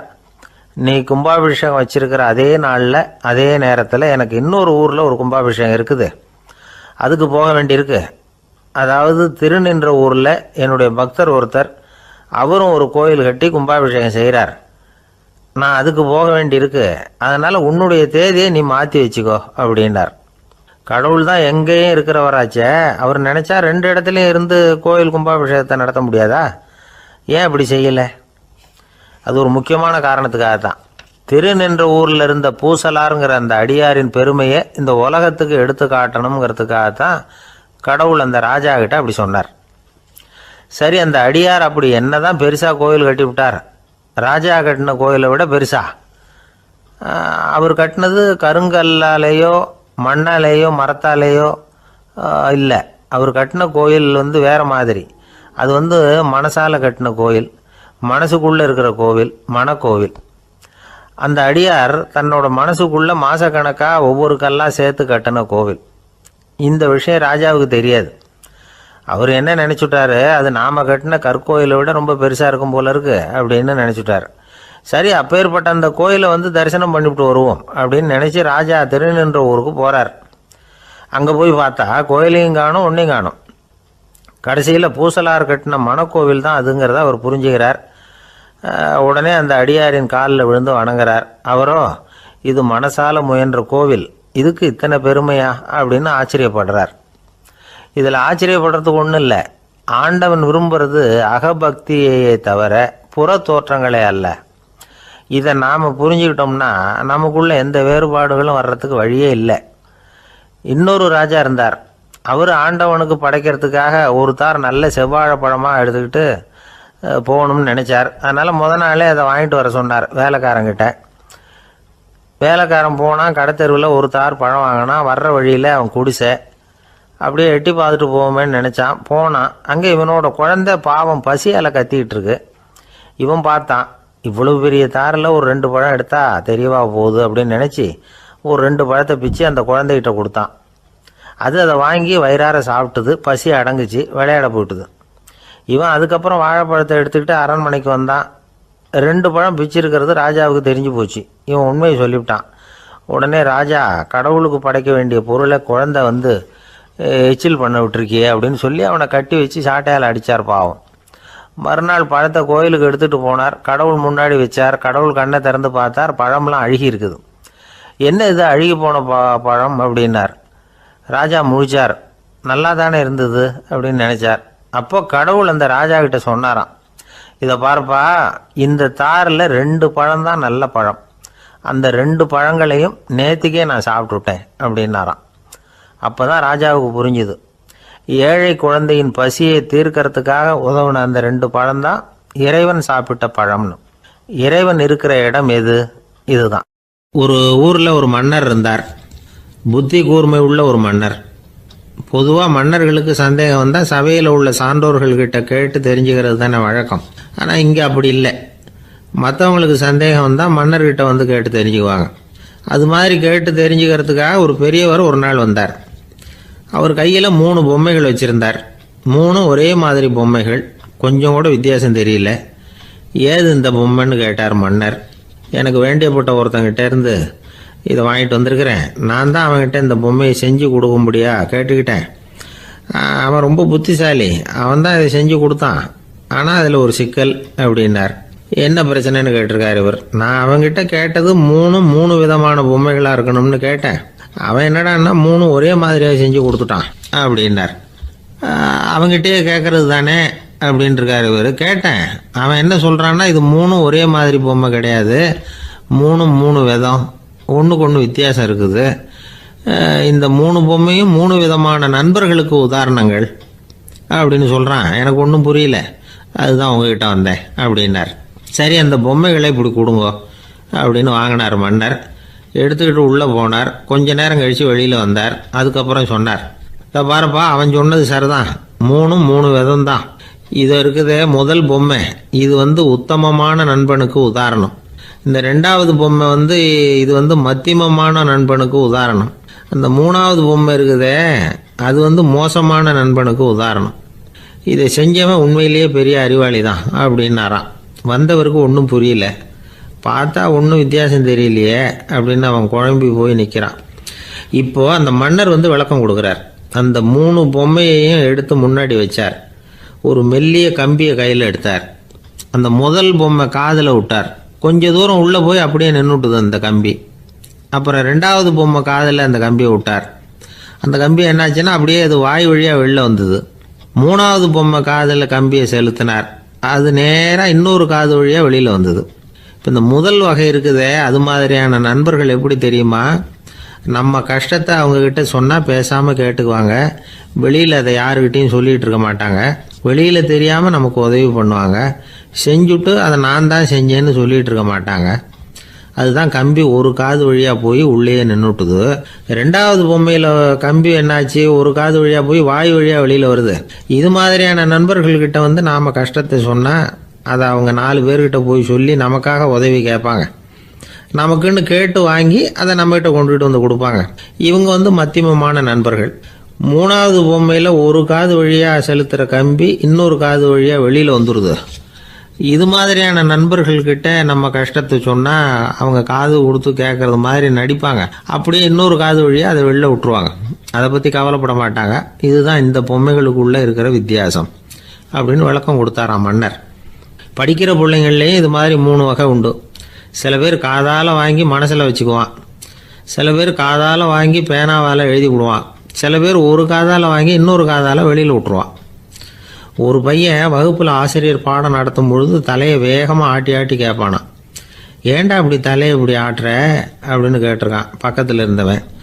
தலையை ஆட்டினா தாண்டா ஒரு காது வழியாக உள்ளே போகிறது, இன்னொரு காது வழியாக வெளியில் வேகமாக வெளில போகும் அப்படின்னானா அந்த பையன். இந்த உலகத்தில் மனுஷன் எவ்வளவோ தவறுகள் செய்கிறான். அதுக்கெல்லாம் என்ன காரணம்? அதை பற்றின ஆராய்ச்சி தான் இன்னைக்கு. இதுக்கு ஆராய்ச்சி என்னத்துக்கு, அது தெரிஞ்ச விஷயம் தானே அப்படின்னு நீங்கள் நினைக்கலாம். ஆனால் அப்படி அலட்சியமாக இந்த விஷயத்தை விட்டுறக்கூடாது. பொதுவாக எல்லோரும் நினைக்கலாம் எது சரி எது தவறு அப்படின்னு தெரியாததுனால தான் மனுஷன் தப்பு பண்ணுறான் அப்படின்னு. ஆனால் அப்படி சொல்லிட முடியாது. மனுஷன் தெரிஞ்சே தான் தவறுகள் பண்ணுறான். இப்போ உதாரணத்துக்கு ஒரு சாலையில் இடது பக்கம் போக வேண்டிய ஒருத்தர் நடுக்கோட்டை தாண்டி வலது பக்கமாக வண்டியை ஓட்டிகிட்டு போகிறாருன்னு வச்சுக்கோங்க. என்னப்பா இது தப்பு இல்லையா அப்படின்னு அவர்கிட்ட கேட்டால், அதெல்லாம் எனக்கு தெரியும், நீ உன் வேலையை பார்த்துட்டு போ அப்படிம்பார். வலது பக்கமாக போகிறது தப்புன்னு தெரிஞ்சே தான் அவர் அப்படி செய்கிறார், அப்படி போகிறார். பெரிய உத்தியோகத்தில் இருக்கிறவங்க கூட லஞ்சம் வாங்குறாங்க. அவங்களுக்கெல்லாம் லஞ்சம் வாங்குறது தப்புன்னு தெரியலன்னு அர்த்தம். திருடுறது தப்புன்னு தெரியாமலாம் மனுஷன் திருடுறான். நல்லாவே தெரியும். நீங்கள் வேணும்னா கேட்டு பாருங்கள், வேறு வழி இல்லை அதனால தான் திருடுறேன்பா. திருடுறது ஒரு புண்ணியமான காரியம்னு திருடனே கூட சொல்ல மாட்டான். திருடுறது தவறுங்கிறது திருடனுக்கு தெரியும் அப்படிங்கிறத விளக்கறதுக்காக ஒரு பெரியவர் ஒரு கதை சொன்னார். அதாவது 2 திருடர்கள் 2 பேரும் சேர்ந்து ஒரு வீட்டுக்கு போய் ஒரு 10,000 ரூபாயை திருடிட்டு வந்துடுறாங்க. ஒரு காட்டு வழியாக வந்துக்கிட்டு இருக்கிறாங்க. இன்னும் விடியல. 2 பேருக்கும் தூக்கம் கண்ணை சுற்றுது.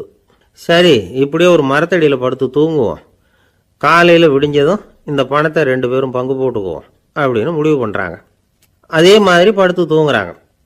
நடு ராத்திரியில் ஒரு திருடன் முழிச்சுக்கிறான். விடிகிற வரைக்கும் காத்துக்கிட்டு இருந்தால் 5,000 ரூபா தான் கிடைக்கும், இப்போவே கம்பி நீட்டினா 10,000 ரூபா கிடைக்கும் அப்படின்னு யோசித்து பார்த்துட்டு ஒரு முடிவுக்கு வந்தான். மெதுவாக அந்த 10,000த்தையும் சுருட்டிக்கிட்டு அடுத்தவனுக்கு தெரியாமல் ஓடி போயிட்டான். விடியுது. அடுத்தவன் எழுந்திரிச்சு பார்க்குறான். பணத்தையும் காணலை, பாகஸ்தனையும் காணலை. இந்த திருடன் அந்த திருடனை திட்டுறான். திருட்டு பய, அயோக்கிய பய, இப்படி அநியாயமாக கிளப்பிட்டு போட்டானே அப்படிங்கிறான். இதுலேருந்து என்ன தெரியுது? தெரியாமல் எடுத்துக்கிட்டு போகிறது திருட்டு, அயோக்கியத்தனம், அநியாயம் அப்படிங்கிறது இவனுக்கு தெரிஞ்சிருக்குது. அதனால தான் அடுத்தவனை பார்த்து இப்படி திட்டுறான். அதனால் தெரியாததுனால மனுஷன் தவறு பண்ணுறான்னு சொல்கிறது சரியில்லை. அப்படின்னா மனுஷன் பண்ணுற தவறுகளுக்கு உண்மையான காரணம் தான் என்ன? இதே சந்தேகம் அர்ஜுனனுக்கும் வந்துதான். அதனால தான் அவன் பகவானை பார்த்து கேட்குறான். மனுஷன் தன் விருப்பத்துக்கு விரோதமாக ஏதோ ஒரு சக்தியினால பலாத்காரமாக இழுக்கப்பட்டது மாதிரி பாவம் பண்ணுறானே, அந்த சக்தி என்ன அப்படின்னு கேட்குறான். இதுக்கு பகவான் பதில் சொல்கிறார். காமமும் குரோதமும் தான் அந்த சக்திகள். அதாவது ஆசையும் சினமும், இது ரெண்டும் உன்னுடைய எதிரிகள் அப்படிங்கிறத புரிஞ்சுக்கோ அப்படிங்கிறார். இன்னமும் நுணுக்கமா பார்த்தா காமத்தினுடைய மறு உருவங்கள் தான் குரோதமும் லோபமும். ஆசை நிறைவேறலைன்னா குரோதம், அதாவது கோபம். ஆசை நிறைவேறிட்டதுன்னா லோபம், அதாவது பேராசை. பாவத்தை கண்ட்ரோல் பண்ணணும்னா அதுக்கு மெயின் சுவிட்ச் எது அப்படிங்கிறது இப்போதான் தெரியுது. அதுக்கு மனுஷன் தெரிஞ்சே தான் தவறு பண்ணுறான் அப்படின்னு பேசிக்கிட்டோமே. அதுக்கு ஒரு உதாரணம். ஒரு ஆள் ஹோட்டலில் சாப்பிட போனான், சாப்பிட்டு முடித்தான். எழுந்திரிச்சு வந்து முதலாளிகிட்ட பில்லை கொடுத்தான், காசை கொடுக்கல. முதலாளி பணம் கொடுன்னு கேட்டார். இவன் என்கிட்ட பணம் இல்லைன்னா. முதலாளி கொஞ்சம் கூட அலட்டிக்கல, உள்ளே இருந்து ஒரு ஆளை கூப்பிட்டார். இவனை கூப்பிட்டுட்டு போய் இட்லி மாவு ஆட்ட சொல்லுன்னார். இவனும் கவலைப்படாமல் உள்ளே போயிட்டான். அப்போது அழைச்சிட்டு போகிற ஆள் கேட்குறான், ஏன் சார் சாப்பிட்றதுக்கு முன்னாடி காசு இல்லைங்கிறது உங்களுக்கு தெரியாதா அப்படின்னு கேட்குறான். தெரியும், காசு இல்லைங்கிறதும் தெரியும், காசு இல்லாமல் சாப்பிட்டா மாவாட்டணுங்கிறதும் தெரியும் அப்படின்னா அந்த ஆள். அப்படின்னா நீங்கள் உங்கள் வீட்லேயே சாப்பிட்ருக்கலாமே அப்படின்னு கேட்குறான் அவன். அதுக்கு இவர் சொல்கிறாரு, அது எப்படி, அங்கே சாப்பிட்டாலும் நான் இதே வேலையை தானே செய்ய வேண்டியிருக்கும் அப்படின்னாராம். ஒரு ஊரில் ஒரு பெரிய செல்வந்தர் இருந்தார். பணத்துக்கு பஞ்சம் இல்லை. அதனால் இந்த உலகத்தில் முடியாத காரியம் எதுவும் இல்லைன்னு நினச்சார். பணம் இருந்தாலும் அந்த நினப்பு தானாக வந்துடும். அதனால் இவரும் அப்படி நினச்சதில் ஒன்றும் தப்பு இல்லை. அந்த ஊருக்கு குருநானக் ஒரு தடவை வந்தார். அவருக்கு இந்த செல்வந்தர் ரொம்ப பிரமாதமாக ஒரு வரவேற்பு கொடுத்தார். ஊர் எல்லையிலேயே எங்கள் வீட்டுக்கு வந்து விருந்து சாப்பிட்டுட்டு போகணும்னு கேட்டுக்கிட்டார். அவரும் சரின்னு ஒத்துக்கிட்டார். உடனே தன்னுடைய பங்களாவில் ஒரு பெரிய விருந்துக்கு ஏற்பாடு பண்ணார்.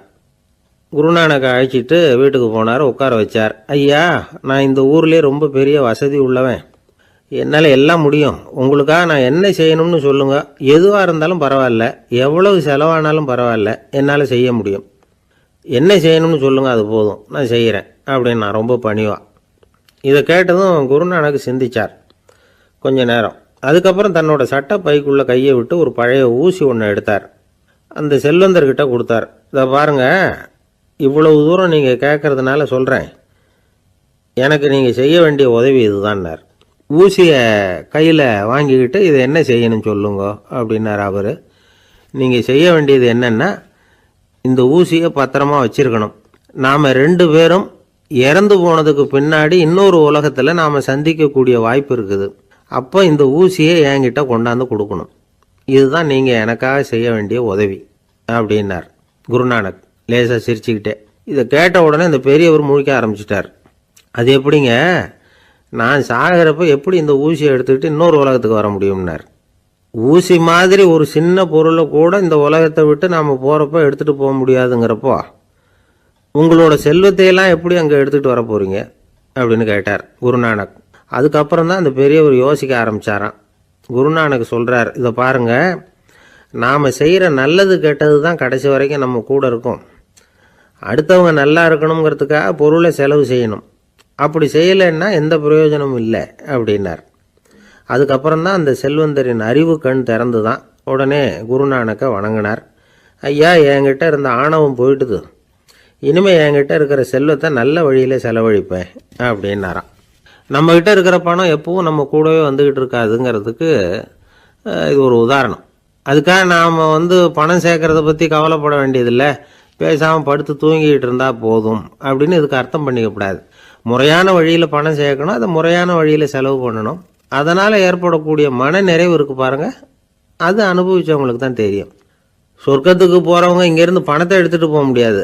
ஆனால் நம்ம செல்வத்தை இங்கே மற்றவங்களுக்கு பயன்பட செய்து அதனால் ஏற்படுற புண்ணியம் இருக்குது பாருங்கள், அதை எடுத்துகிட்டு போக முடியுமா. இதுதான் ஆன்மீகவாதிகள்லாம் சொல்கிற கருத்து. ஜான் நியூட்டன் ஒருத்தர், அவர் சொன்னார், நான் எப்போவாவது சொர்க்கத்துக்கு போய் சேர்ந்தேன்னா அங்கே 3 அதிசயங்களை பார்ப்பேன்னார். என்னன்னு கேட்டாங்க. நான் யார் யார் இருக்க மாட்டாங்கன்னு நினச்சிக்கிட்டு இருந்தேனோ அவங்களில் சில பேர் அங்கே இருப்பாங்க, அது ஒரு பெரிய அதிசயம்னார். சரி, அடுத்தது என்ன? 2வது அதிசயம் என்னன்னா, அங்கே இருப்பாங்கன்னு நான் எதிர்பார்த்த சில பேர் அங்கே இருக்க மாட்டாங்க அப்படின்னார். சரி, 3வது பெரிய ஆச்சரியம் என்ன அப்படின்னா, நான் அங்கே இருக்க பாருங்க, அதுதான் அந்த 3வது அதிசயம் அப்படின்னாராம். இன்பம் துன்பம் இது 2ம் சேர்ந்தது தான் வாழ்க்கை. இது எல்லாரும் சொல்லிகிட்டு இருக்கிற ஒரு உண்மை. அது சரி, இது 2ம் வர்றதுக்கு என்ன காரணம்? துறவி ஒருத்தர் யோசித்து பார்த்துருக்கார். இன்ப துன்பம் தோன்றுவதற்கு முக்கியமாக 6 காரணங்கள் உண்டு அப்படிங்கிறார் அவர். அது என்னங்கிறத நாமளும் தெரிஞ்சு வச்சுக்குவோமே. இப்போ முதல் காரணம் சுயநலம். ஒரு தாயார் தன்னுடைய சுயநலம் கருதி தன்னுடைய மகன் இன்பமாக இருக்கணும்னு ஆசைப்படுறாங்க. மகனும் அப்படியே ஆசைப்படுறான். அதனால் தாயாரின் இன்ப துன்பங்களை பார்த்துட்டு மகனும் இன்ப துன்பம் அடையிறான். அந்த அம்மாவுக்கும் அதே நிலைமை தான். 2வது காரணம் உறவு. நான் துறவியான பிறகு கூட உறவுங்கிற காரணத்தினால தான் தாயாருடைய சுக துக்கங்களை கண்டு நானும் சுக துக்கம் அடைகிறேன். என் தாயாருடைய நிலைமையும் இதுதான் அப்படிங்கிறார் ஒரு துறவி. 3வது காரணம் என்னென்னா அறிமுகம். எனக்கு அறிமுகமான ஒருத்தரை ரயில் நிலையத்தில் சந்திக்கிறேன். அவர் தன்னுடைய பணப்பையை எங்கேயோ தொலைச்சி விட்டு வருத்தப்பட்டுக்கிட்டு இருக்கிறார். நானும் வருத்தப்படுறேன். அந்த சமயத்தில் யாரோ ஒருத்தர் இதுதானே அவங்க பணப்பை அப்படின்னு சொல்லி கொண்டாந்து நீட்டுறார். பணப்பையை தொலைச்சவர் சந்தோஷப்படுறார். நானும் சந்தோஷப்படுறேன். இது அந்த துறவி சொல்கிற அனுபவம். 4வது காரணம் என்னென்னா கருணை. எனக்கு முன்னே தெரியாத ஒருத்தனை யாரோ ஒருத்தன் அடித்து காயப்படுத்தி போடுறான். கருணை காரணமாக நான் அதுக்காக துக்கப்படுறேன். 5வது காரணம் எதையும் நம்புறது. ஒரு பசுமாட்டை ஒரு முரணை அடிச்சுக்கிட்டு இருக்கிறான் அப்படின்னு ஒருத்தர் நம்மகிட்ட சொல்கிறாருன்னு வைங்க, உடனே நான் துக்கப்படுறேன். இன்னொருத்தர் அந்த முரணனை போலீஸ்காரங்க பிடிச்சிட்டு போயிட்டாங்கன்னு சொல்கிறாரு. நான் உடனே சந்தோஷப்படுறேன். 3வதாக ஒருத்தர் முதல் 2 பேரும் சொன்னது பொய்யுங்கிறார். அப்போ நான் இன்ப துன்பம் 2மே இல்லாமல் நிம்மதியாக இருக்கிறேன். இது ஒரு விதம். அடுத்தது 6வது காரணம் என்னென்னா தன்மயமாகுதல். ஒரு நாவல் படிச்சுக்கிட்டு இருக்கிறோம். அதில் வர்ற பாத்திரங்களோட நாம் ஒன்றி போயிடுறோம். அதில் வர்ற பாத்திரங்கள் சிரிச்சுதுன்னா நாமளும் சிரிக்கிறோம், அது அழுதுன்னா நாமளும் அழறோம். அதெல்லாம் அந்த துறவி சொல்கிற அனுபவ உண்மைகள். இன்ப துன்பம் இது 2ம் தோன்றுவதற்கு சுயநலம், உறவு, அறிமுகம், கருணை, எதையும் நம்புறது, தன்மயமாகிறது, இது எல்லாம் தான் முக்கிய காரணம் அப்படின்னு அவர் சொல்கிறார். ஆகக்கூடி ஒட்டு மொத்தமாக யோசனை பண்ணி பார்த்தா பிற பொருள்கள் மீது பற்றுதல் காரணமாக தான் நாம் இன்ப துன்பம் அடையிறோம் அப்படிங்கிறத புரிஞ்சிக்க முடியுது. மனுஷன் இன்ப துன்பம் அடையிறதுக்கு 7வது காரணம் கூட ஒன்று உண்டு அப்படின்னு சொல்லிகிட்டே வந்தார் ஒருத்தர். அது என்ன அப்படின்னு கேட்டோம். அதுதான் சார் இந்த நீங்கள் சொல்லிட்டு வர்ற இன்று ஒரு தகவல்னார். எப்படி சொல்கிறீங்கன்னு கேட்டோம். இன்று ஒரு தகவல் கேட்க ஆரம்பிக்கிறப்போ மனசில் இன்பம், ஆரம்பித்த உடனே இது ஏற்கனவே கேட்ட சமாச்சாரமாச்சே அப்படின்னு நினைக்கிறப்போ துன்பம் அப்படின்னு அதுக்கு ஒரு விளக்கம் கொடுத்தார் அவர். வயிறு பசிக்குதேங்கிறது சிலரோட கவலை, வயிறு பசிக்க மாட்டேங்குதே அப்படிங்கிறது சில பேரோட கவலை. 2 விதமான கவலைக்கும் வயிறு தான் காரணமாக இருக்குது. வயிறு பசிச்சதுன்னா அது இயற்கை, வயிறு பசிக்கலைன்னா அது வியாதி. ஆனால் பசியையும் நாம் பசிப்பிணி அப்படின்னு தான் சொல்லுவோம். என்ன காரணம்? வியாதியை போக்க வேண்டியது எவ்வளவு முக்கியமோ அதை விட முக்கியம் பசியை போக்க வேண்டியது. ஒரு சமுதாயத்தில் பசிப்புணியே இருக்கக்கூடாது, அதுதான் நல்ல சமுதாயம். பசியை போக்கணும்னா சாப்பாடு போடணும், பசியின்மையை போக்கணும்னா வைத்தியம்தான் பண்ணணும். இது சம்பந்தமாக எவ்வளவோ ஆராய்ச்சிகள் நடக்குது, நிறைய மருந்து கண்டுபிடிச்சிருக்கிறாங்க. நம்ம உடம்புல பசியை தூண்டக்கூடிய பகுதி எது, இதை முதல்ல தெரிஞ்சுக்கணும் இல்லையா? நாம் சாப்பிட்ற ஆகாரம் செரிக்கிறதுக்கு எது காரணம் தெரியுமா? நம்ம மூளையோட பின்பகுதி தான் அதுக்கு காரணமாக இருக்குதாம். மூளையின் பின்பகுதியில் நரம்பு செல்களால் ஆன 2 வகையான ஆரக்சின்கள் தான் பசியை உண்டாகுது அப்படின்னு கண்டுபிடிச்சிருக்கிறாங்க. 2 ஆய்வாளர்கள் இதை கண்டுபிடிச்சிருக்காங்க. அவங்க 2 பேரும் டெக்சாஸ் பல்கலைக்கழகத்தில் ஹார்வர்டு ஹக்ஸ் மருத்துவ கல்வி நிலையத்தில் பணிபுரிகிறவங்களாம். உண்பது தேவைங்கிறது உணரப்படும் போது மூளையின் அந்த குறிப்பிட்ட பகுதி ஆரக்சின் அப்படிங்கிற ஹார்மோன்களை சுரக்கும். அது பசி உணர்வை தூண்டும் அப்படிங்கிறது தான் அந்த ஆய்வாளர்களின் கண்டுபிடிப்பு. இந்த ஆரக்சின் வேறு சில உயிரினங்கள்லேயும் உண்டு. இப்போ எலிகளில் கூட இது இருக்குது. அதனால் எலிகளை வச்சு இது சம்பந்தமாக ஆராய்ச்சி பண்ணாங்க. எலிகள் உடம்பில் ஆரக்சினை செலுத்தி பார்த்தாங்க. உடனே என்னாச்சு தெரியுமா? அந்த எலியெல்லாம் பசியால் துடிக்க ஆரம்பிச்சுட்டுது. எதையாவது தின்னு பசியை தீர்த்தா போதுங்கிற அளவுக்கு அந்த எலிகள்லாம் அல்லாட ஆரம்பிச்சுட்டுது. இயல்பாக சாதாரணமாக அந்த எலிகள் எவ்வளவு சாப்பிடுமோ அது மாதிரி 8 முதல் 10 மடங்கு அதிகமான ஆகாரத்தை 1 மணி நேரத்துக்குள்ளே சாப்பிட்டு தீர்த்துட்டு தான். சில எலிகளின் மூளையில் இந்த ஆரக்சின் அளவை கட்டுப்படுத்தி பார்த்துருக்குறாங்க. உடனே என்னாச்சு தெரியுமா? அதெல்லாம் சாப்பாட்டை கண்டால் முகத்தை திருப்பிட்டு போக ஆரம்பிச்சுட்டு தான். அந்த எலிகளுக்கு பசி எடுக்கலையாம். இந்த ஆராய்ச்சியின் அடிப்படையில் பசியை எடுக்காமல் இருக்கிற மனிதர்களுக்கும் பசியை தூண்ட முடியும் அப்படின்னு சொல்லி ஆராய்ச்சியாளர்கள் தெரிவிச்சிருக்கிறாங்க. ஆக ஆரக்சின் தான் பசிக்கு காரணம்ங்கிறது தெரிஞ்சு போச்சு. சரி, இந்த ஆரக்சின் அப்படின்னா என்ன? அது ஒரு கிரேக்க சொல். அதுக்கு பசின்னு அர்த்தம். நம்ம ஆளுங்களுக்கெல்லாம் பசியை தூண்டுறதுக்கு மருந்து தேவையில்லை, பசியை குறைக்கிறதுக்கு தான் மருந்து தேவை. ஒரு அம்மா டாக்டரை தேடி வந்தாங்களாம். டாக்டர், எங்கள் வீட்டுக்காரருக்கு திடீர்னு அகோர பசி, நிறைய சமைச்சு போடுறேன், அவ்வளவையும் சாப்பிட்டுட்டு கீழே கிடக்கிற குப்பை கூலங்களையும் எடுத்து சாப்பிட ஆரம்பிச்சுட்றார், என்னன்னு கவனித்து பாருங்கள் அப்படின்னாங்களாம். எவ்வளோ நாளாக அப்படி இருக்குதுன்னு கேட்டிருக்காரு டாக்டர். 1 வாரமாக அப்படி இருக்குதுன்னாங்களாம். இவ்வளவு நாளாக ஏன் சும்மா இருந்தீங்க, ஆரம்பத்திலே இங்கே அழைச்சிட்டு வர வேண்டியது தானே அப்படின்னாரான் டாக்டர். அது ஒன்றும் இல்லை டாக்டர், வீடு பூரா சுத்தமாகட்டுமேன்னு பார்த்துக்கிட்டு இருந்தேன் அப்படின்னாங்களாம் அந்த அம்மா.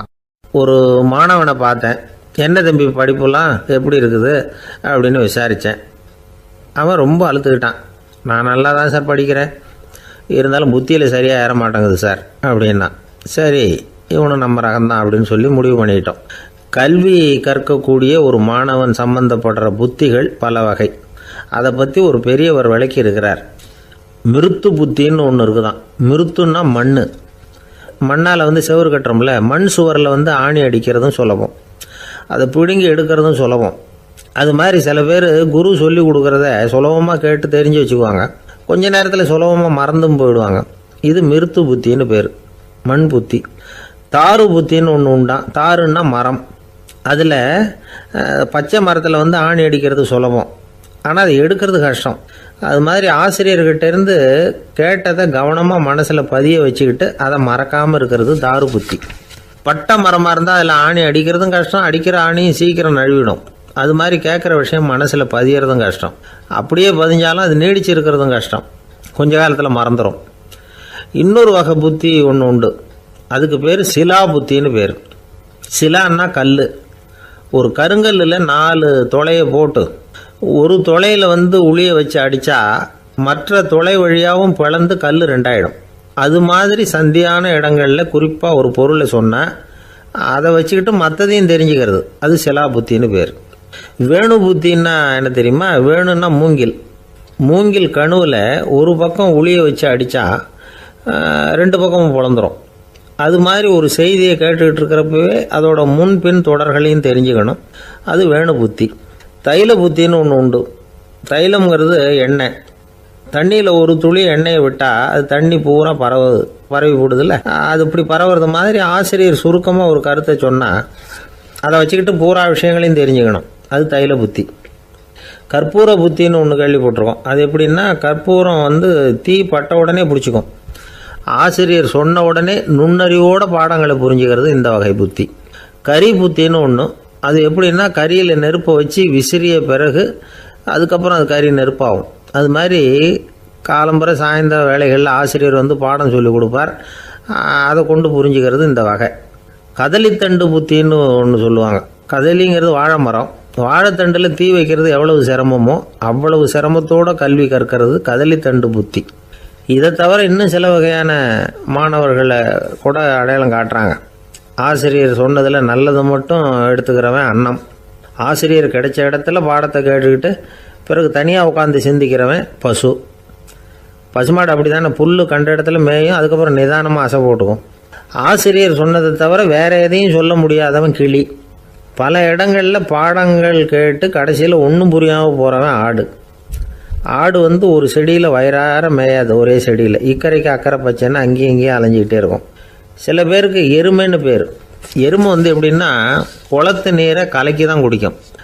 அது மாதிரி ஆசிரியர் மனசை நோக செய்து பயில்கிற மாணவர்கள்லாம் இந்த ரகம்.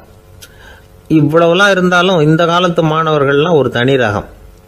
ஒரு ஆசிரியர் வகுப்பில் பாடம் நடத்திக்கிட்டு இருந்தார். இலக்கண வகுப்பு. இறந்த காலம், நிகழ்காலம், எதிர்காலம், past tense, present tense, future tense, இதை பற்றிலாம் பாடம் நடத்துகிறார். எல்லாம் சொல்லி கொடுத்துட்டு இப்போ நான் ஒரு வாக்கியம் சொல்லுவேன், அது என்ன காலம் அப்படிங்கிறத நீங்கள் சொல்லணும்னார் ஆசிரியர். சரின்னாங்க மாணவர்கள்லாம். நான் நாளைக்கும் பாடம் நடத்தப் போகிறேன், இது என்ன காலம் அப்படின்னு கேட்டார் ஆசிரியர். அதாவது நான் நாளைக்கும் பாடம் நடத்தப் போகிறேன், இந்த வாக்கியம் என்ன காலம்னு கேட்டார். ஒரு பையன் மெதுவாக எழுந்திரிச்சு சொன்னான், இது எங்கே போதாத காலம் சார் அப்படின்னு சொல்லிவிட்டு உட்காந்துட்டானான். ஒருத்தர் ஓடி வந்தார். இன்னொருத்தரை பார்த்து, சார் உங்கள் சைக்கிளை ஒரு நாள் இரவல் கொடுங்களேன், பக்கத்து ஊருக்கு போயிட்டு வர வேண்டியிருக்கு அப்படின்னார். இவர் சைக்கிளை கொடுத்து பத்திரமா கொண்டுட்டு போங்கன்னார். சார் இதை பத்திரமா கொண்டு போகிறேன், கவலையே வேணாம், ஏன்னா இது உங்களோட சைக்கிள் அப்படின்னு நான் நினைக்கல, என்னோட சைக்கிளாக நினைக்கிறேன் அப்படின்னார். அதுக்கப்புறம் தான் இவருக்கு உண்மையாகவே பயம் வந்துட்டுது. ஏன்னா அவர் சொன்னது மாதிரி அதை தன்னோட சைக்கிளாகவே நினச்சி தள்ளிட்டு போட்டால் என்ன பண்ணுறது? எது எதை நம்முடையதாக நினைக்கணுங்கிறதுக்கு ஒரு வரையறை இருக்குது. சில பேர் ஆஃபீஸையே வீடாக நினச்சி விடுறது உண்டு. அப்படிப்பட்டவங்க கூட வீட்டை ஆஃபீஸாக நினைக்கிறது இல்லை. ஏன்னா வீட்டில் இவர் ஆஃபீஸராக நடந்துக்க முடியறதில்ல. இதெல்லாம் ஒரு பக்கம் இருக்கட்டும், இப்போ விஷயத்துக்கு வருவோம். பொறியியல் மேதை டாக்டர் விஸ்வேஸ்வரய்யா இருந்தார் இல்லையா, பாரத ரத்னா விருதெல்லாம் கொடுத்தாங்களே. ஆஃபீஸ் வேலை வேறு, சொந்த வேலை வேறு அப்படிங்கிறதுக்கு ஒரு உதாரணமாக இருந்தவர் அவர். மைசூர் மகாராஜா கிட்ட திவானாக இருந்தார். அவர் ஒரு நாள் அரசாங்க வேலை காரணமாக வெளியூர் போயிருந்தார். ஹாசன்கிற ஊருக்கு பக்கத்தில் ஒரு பயண மாளிகை, அங்கே தங்கிவிட்டார். ராத்திரி அங்கே தங்கி இருந்துட்டு விடிஞ்சதும் ஊருக்கு திரும்புறதாக திட்டம். ராத்திரி தூங்கிறதுக்கு ரொம்ப நேரம் ஆகிட்டுது. ரொம்ப நேரம் வரைக்கும் அரசாங்க சம்பந்தப்பட்ட வேலைகளையே பார்த்துக்கிட்டு இருக்கிறார். அரசாங்க ஃபைல்கள் நிறைய இருந்தது.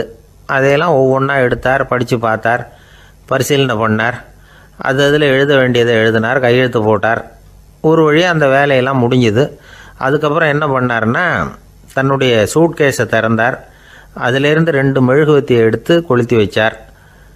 அந்த பயண மாளிகையில் அது வரைக்கும் எரிஞ்சிக்கிட்டு இருந்த மின்சார விளக்குகளை அணைச்சிட்டார். அதுக்கு பிறகு அந்த மெழுகுவத்தி வெளிச்சத்தில் சில புத்தகங்களை தொடர்ந்து படிக்க ஆரம்பிச்சிட்டார். அந்த பயண மாளிகையில் பணியாளராக இருந்தவர் இதை பார்த்துட்டு ஓடி வந்தார். மறுபடியும் மின் விளக்கு போடுறதுக்காக போனார். விஸ்வேஸ்வரய்யா அதை பார்த்துட்டு போட வேணாம்ட்டாராம்.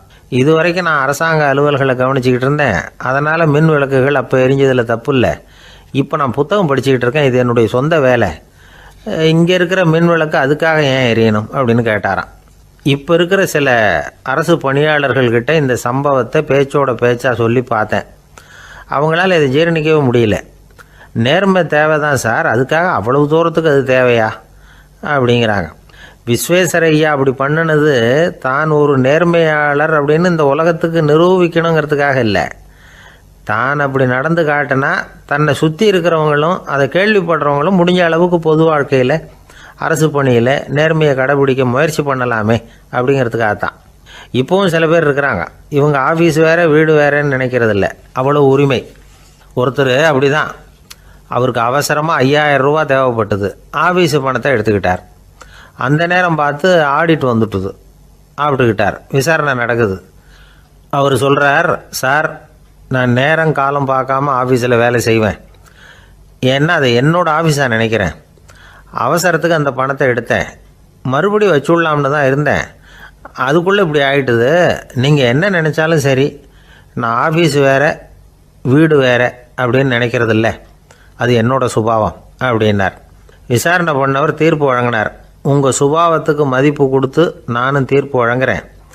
நீங்கள் கொஞ்ச நாள் ஜெயிலில் இருந்துட்டு வாங்க, அது உங்களுக்கு கஷ்டமாக இருக்காதுன்னு நினைக்கிறேன். ஏன்னா அங்கே போனாலும் நீங்கள் உங்கள் சுபாவப்படி வீடு வேற ஜெயில் வேறன்னு நினைக்க மாட்டீங்க அப்படின்னாராம். ஒரு நாள் ஒரு நண்பரை சந்தித்தேன். உங்கள் வீடு எதுன்னு உங்களுக்கு தெரியுமா சார்ன்னு. அவர் என்னை ஒரு மாதிரியாக பார்த்தார். அப்புறம் சொன்னார், தெரியும் அப்படின்னாரு. சரி, உங்கள் தொலைபேசி எண் உங்களுக்கு தெரியுமான்னு. அதுவும் தெரியும்னார். உங்கள் மனைவி மக்கள் யார் யாருன்னு உங்களுக்கு தெரியுமான்னு கேட்டேன். என்ன ஒரு மாதிரியாக பார்த்தார். அப்புறம் சொன்னார், அதுவும் தெரியும் சார் அப்படின்னார். சரி, நீங்கள் யாருன்னு உங்களுக்கு தெரியுமான்னு கேட்டேன். இப்போ தான் அவர் முழிக்க ஆரம்பித்தார். அவர் மட்டும் அப்படி இல்லை, நாம் எல்லாருமே அப்படி தான். எதிரில் நிற்கிறது யாருங்கிறது தெரியும், நாம் யாருன்னு நமக்கு தெரியாது. உண்மையிலேயே நாம் யார்? இந்த கேள்விக்கான பதிலை தான் வாழ்க்கை பூரா நாம் தேடிட்டு இருக்கிறோம். புத்தர் என்ன சொல்கிறாரு தெரியுமா? நீங்கள் கடவுளை பற்றி கவலைப்பட தேவையில்லை, உங்களை பற்றின கவலை உங்களுக்கு இருந்தால் போதும் அப்படிங்கிறார். நான் யார், எனக்கு ஏன் இந்த கவலை அப்படின்னு உங்களை நீங்களே கேட்டுக்குங்க அப்படிங்கிறார். நாம் ஏன் கடவுளை படைத்தோம்? அது ஒரு நழுவல் முயற்சியாம். அதாவது தன்னிடமிருந்து தானே தப்பிக்கிற ஒரு முயற்சியாம். இப்படி தான் அதை சொல்கிறாங்க அறிஞர்கள்லாம். மக்கள் பொய்யான பிரச்சனைகளில் ஆர்வமாக இருக்கிறாங்க, அதுக்கு தீர்வு காணவும் முயற்சி பண்ணுறாங்க. கடவுளை பற்றி விவாதிக்க எல்லாருக்கும் விருப்பம், தன்னுடைய சுயம் பற்றிய பிரஜையே இருக்கிறதில்ல. ஆகக்கூடிய விஷயம் என்னன்னா, கடவுள் சமாளிப்புக்கு பயன்படுத்தப்படுகிறார். மனவியல் என்ன சொல்லுது தெரியுமா? கடவுள், சொர்க்கம், மறுபிறவி இதை பற்றிலாம் பேச ஆரம்பிக்கிறவங்க யார் தெரியுமா? போருக்கு போகிறவன், துன்பத்தில் சிக்கி கஷ்டப்படுறவன், நோய் படுக்கையில் விழுந்தவன், இவங்க தான். நாம் அனுபவத்திலே பார்க்குறோமே இதையெல்லாம். கடவுளை துணைக்கு கூப்பிடுறவங்க யாருன்னு கவனித்து பாருங்கள். பரீட்சை எழுத போகிறவன், வேலை தேடி அலையிறவன், பண நெருக்கடியில் இருக்கிறவன், விபத்தில் சிக்கிக்கிட்டவன், இவங்கெல்லாம் தான். தேர்வில் வெற்றி பெற்றதும் அவரை துணைக்கு கூப்பிடுறதில்ல, வேலை கிடைச்சதும் அவர் துணை தேவைப்படுறதில்ல. ஏன் இப்படி? கொஞ்சம் யோசனை பண்ணி பாருங்கள். துன்பம் வருகிற போது அந்த துன்பத்தை தவிர்க்க வேண்டிய நிலையில் அதிலிருந்து நழுவி போகிறதுக்காக பிரார்த்தனை தேவைப்படுது. எல்லாம் நல்லபடியாக நடக்கிறப்போ பிரார்த்தனை செய்யறதில்ல. புத்தருடைய வழி என்ன தெரியுமா? அந்த வழியில் கடவுளும் கிடையாது, பிரார்த்தனையும் கிடையாது. புத்தர் செய்தது இதைத்தான். அதாவது கடவுள்கிட்ட இருந்து மனிதனையும், மனிதன்கிட்ட இருந்து கடவுளையும் அவர் விடுவித்தார். புத்த மதம் என்ன சொல்லுது தெரியுமா? கடவுள் பிரச்சனை அல்ல, மனிதன்தான் உண்மையான பிரச்சனை அப்படின்னு சொல்லுது. உங்களை நீங்கள் நல்லா தெரிஞ்சுக்கிட்டா போதும், நீங்களே கடவுள் ஆயிடுவீங்க அப்படிங்கிறது தான் புத்த மதம். அதனால் நமக்கு தேவை உள்முக பயணம். நான் யார் அப்படிங்கிற கேள்வியோட உள்ளே போகணும். அங்கே போனால் தான் தெரியும் நான் அப்படின்னு அங்கே யாருமே இல்லைங்கிறது. இதெல்லாம் புத்தர் சொல்லுகிற ஒரு தத்துவம். தத்துவம்னு சொன்னாவே நமக்கெல்லாம் அதை புரிஞ்சுக்கிறது கஷ்டம்தான். நம்ம பொறுத்த வரைக்கும் தத்துவங்கிறதுல 2 வகை உண்டு. ஒன்று தத்துவம்,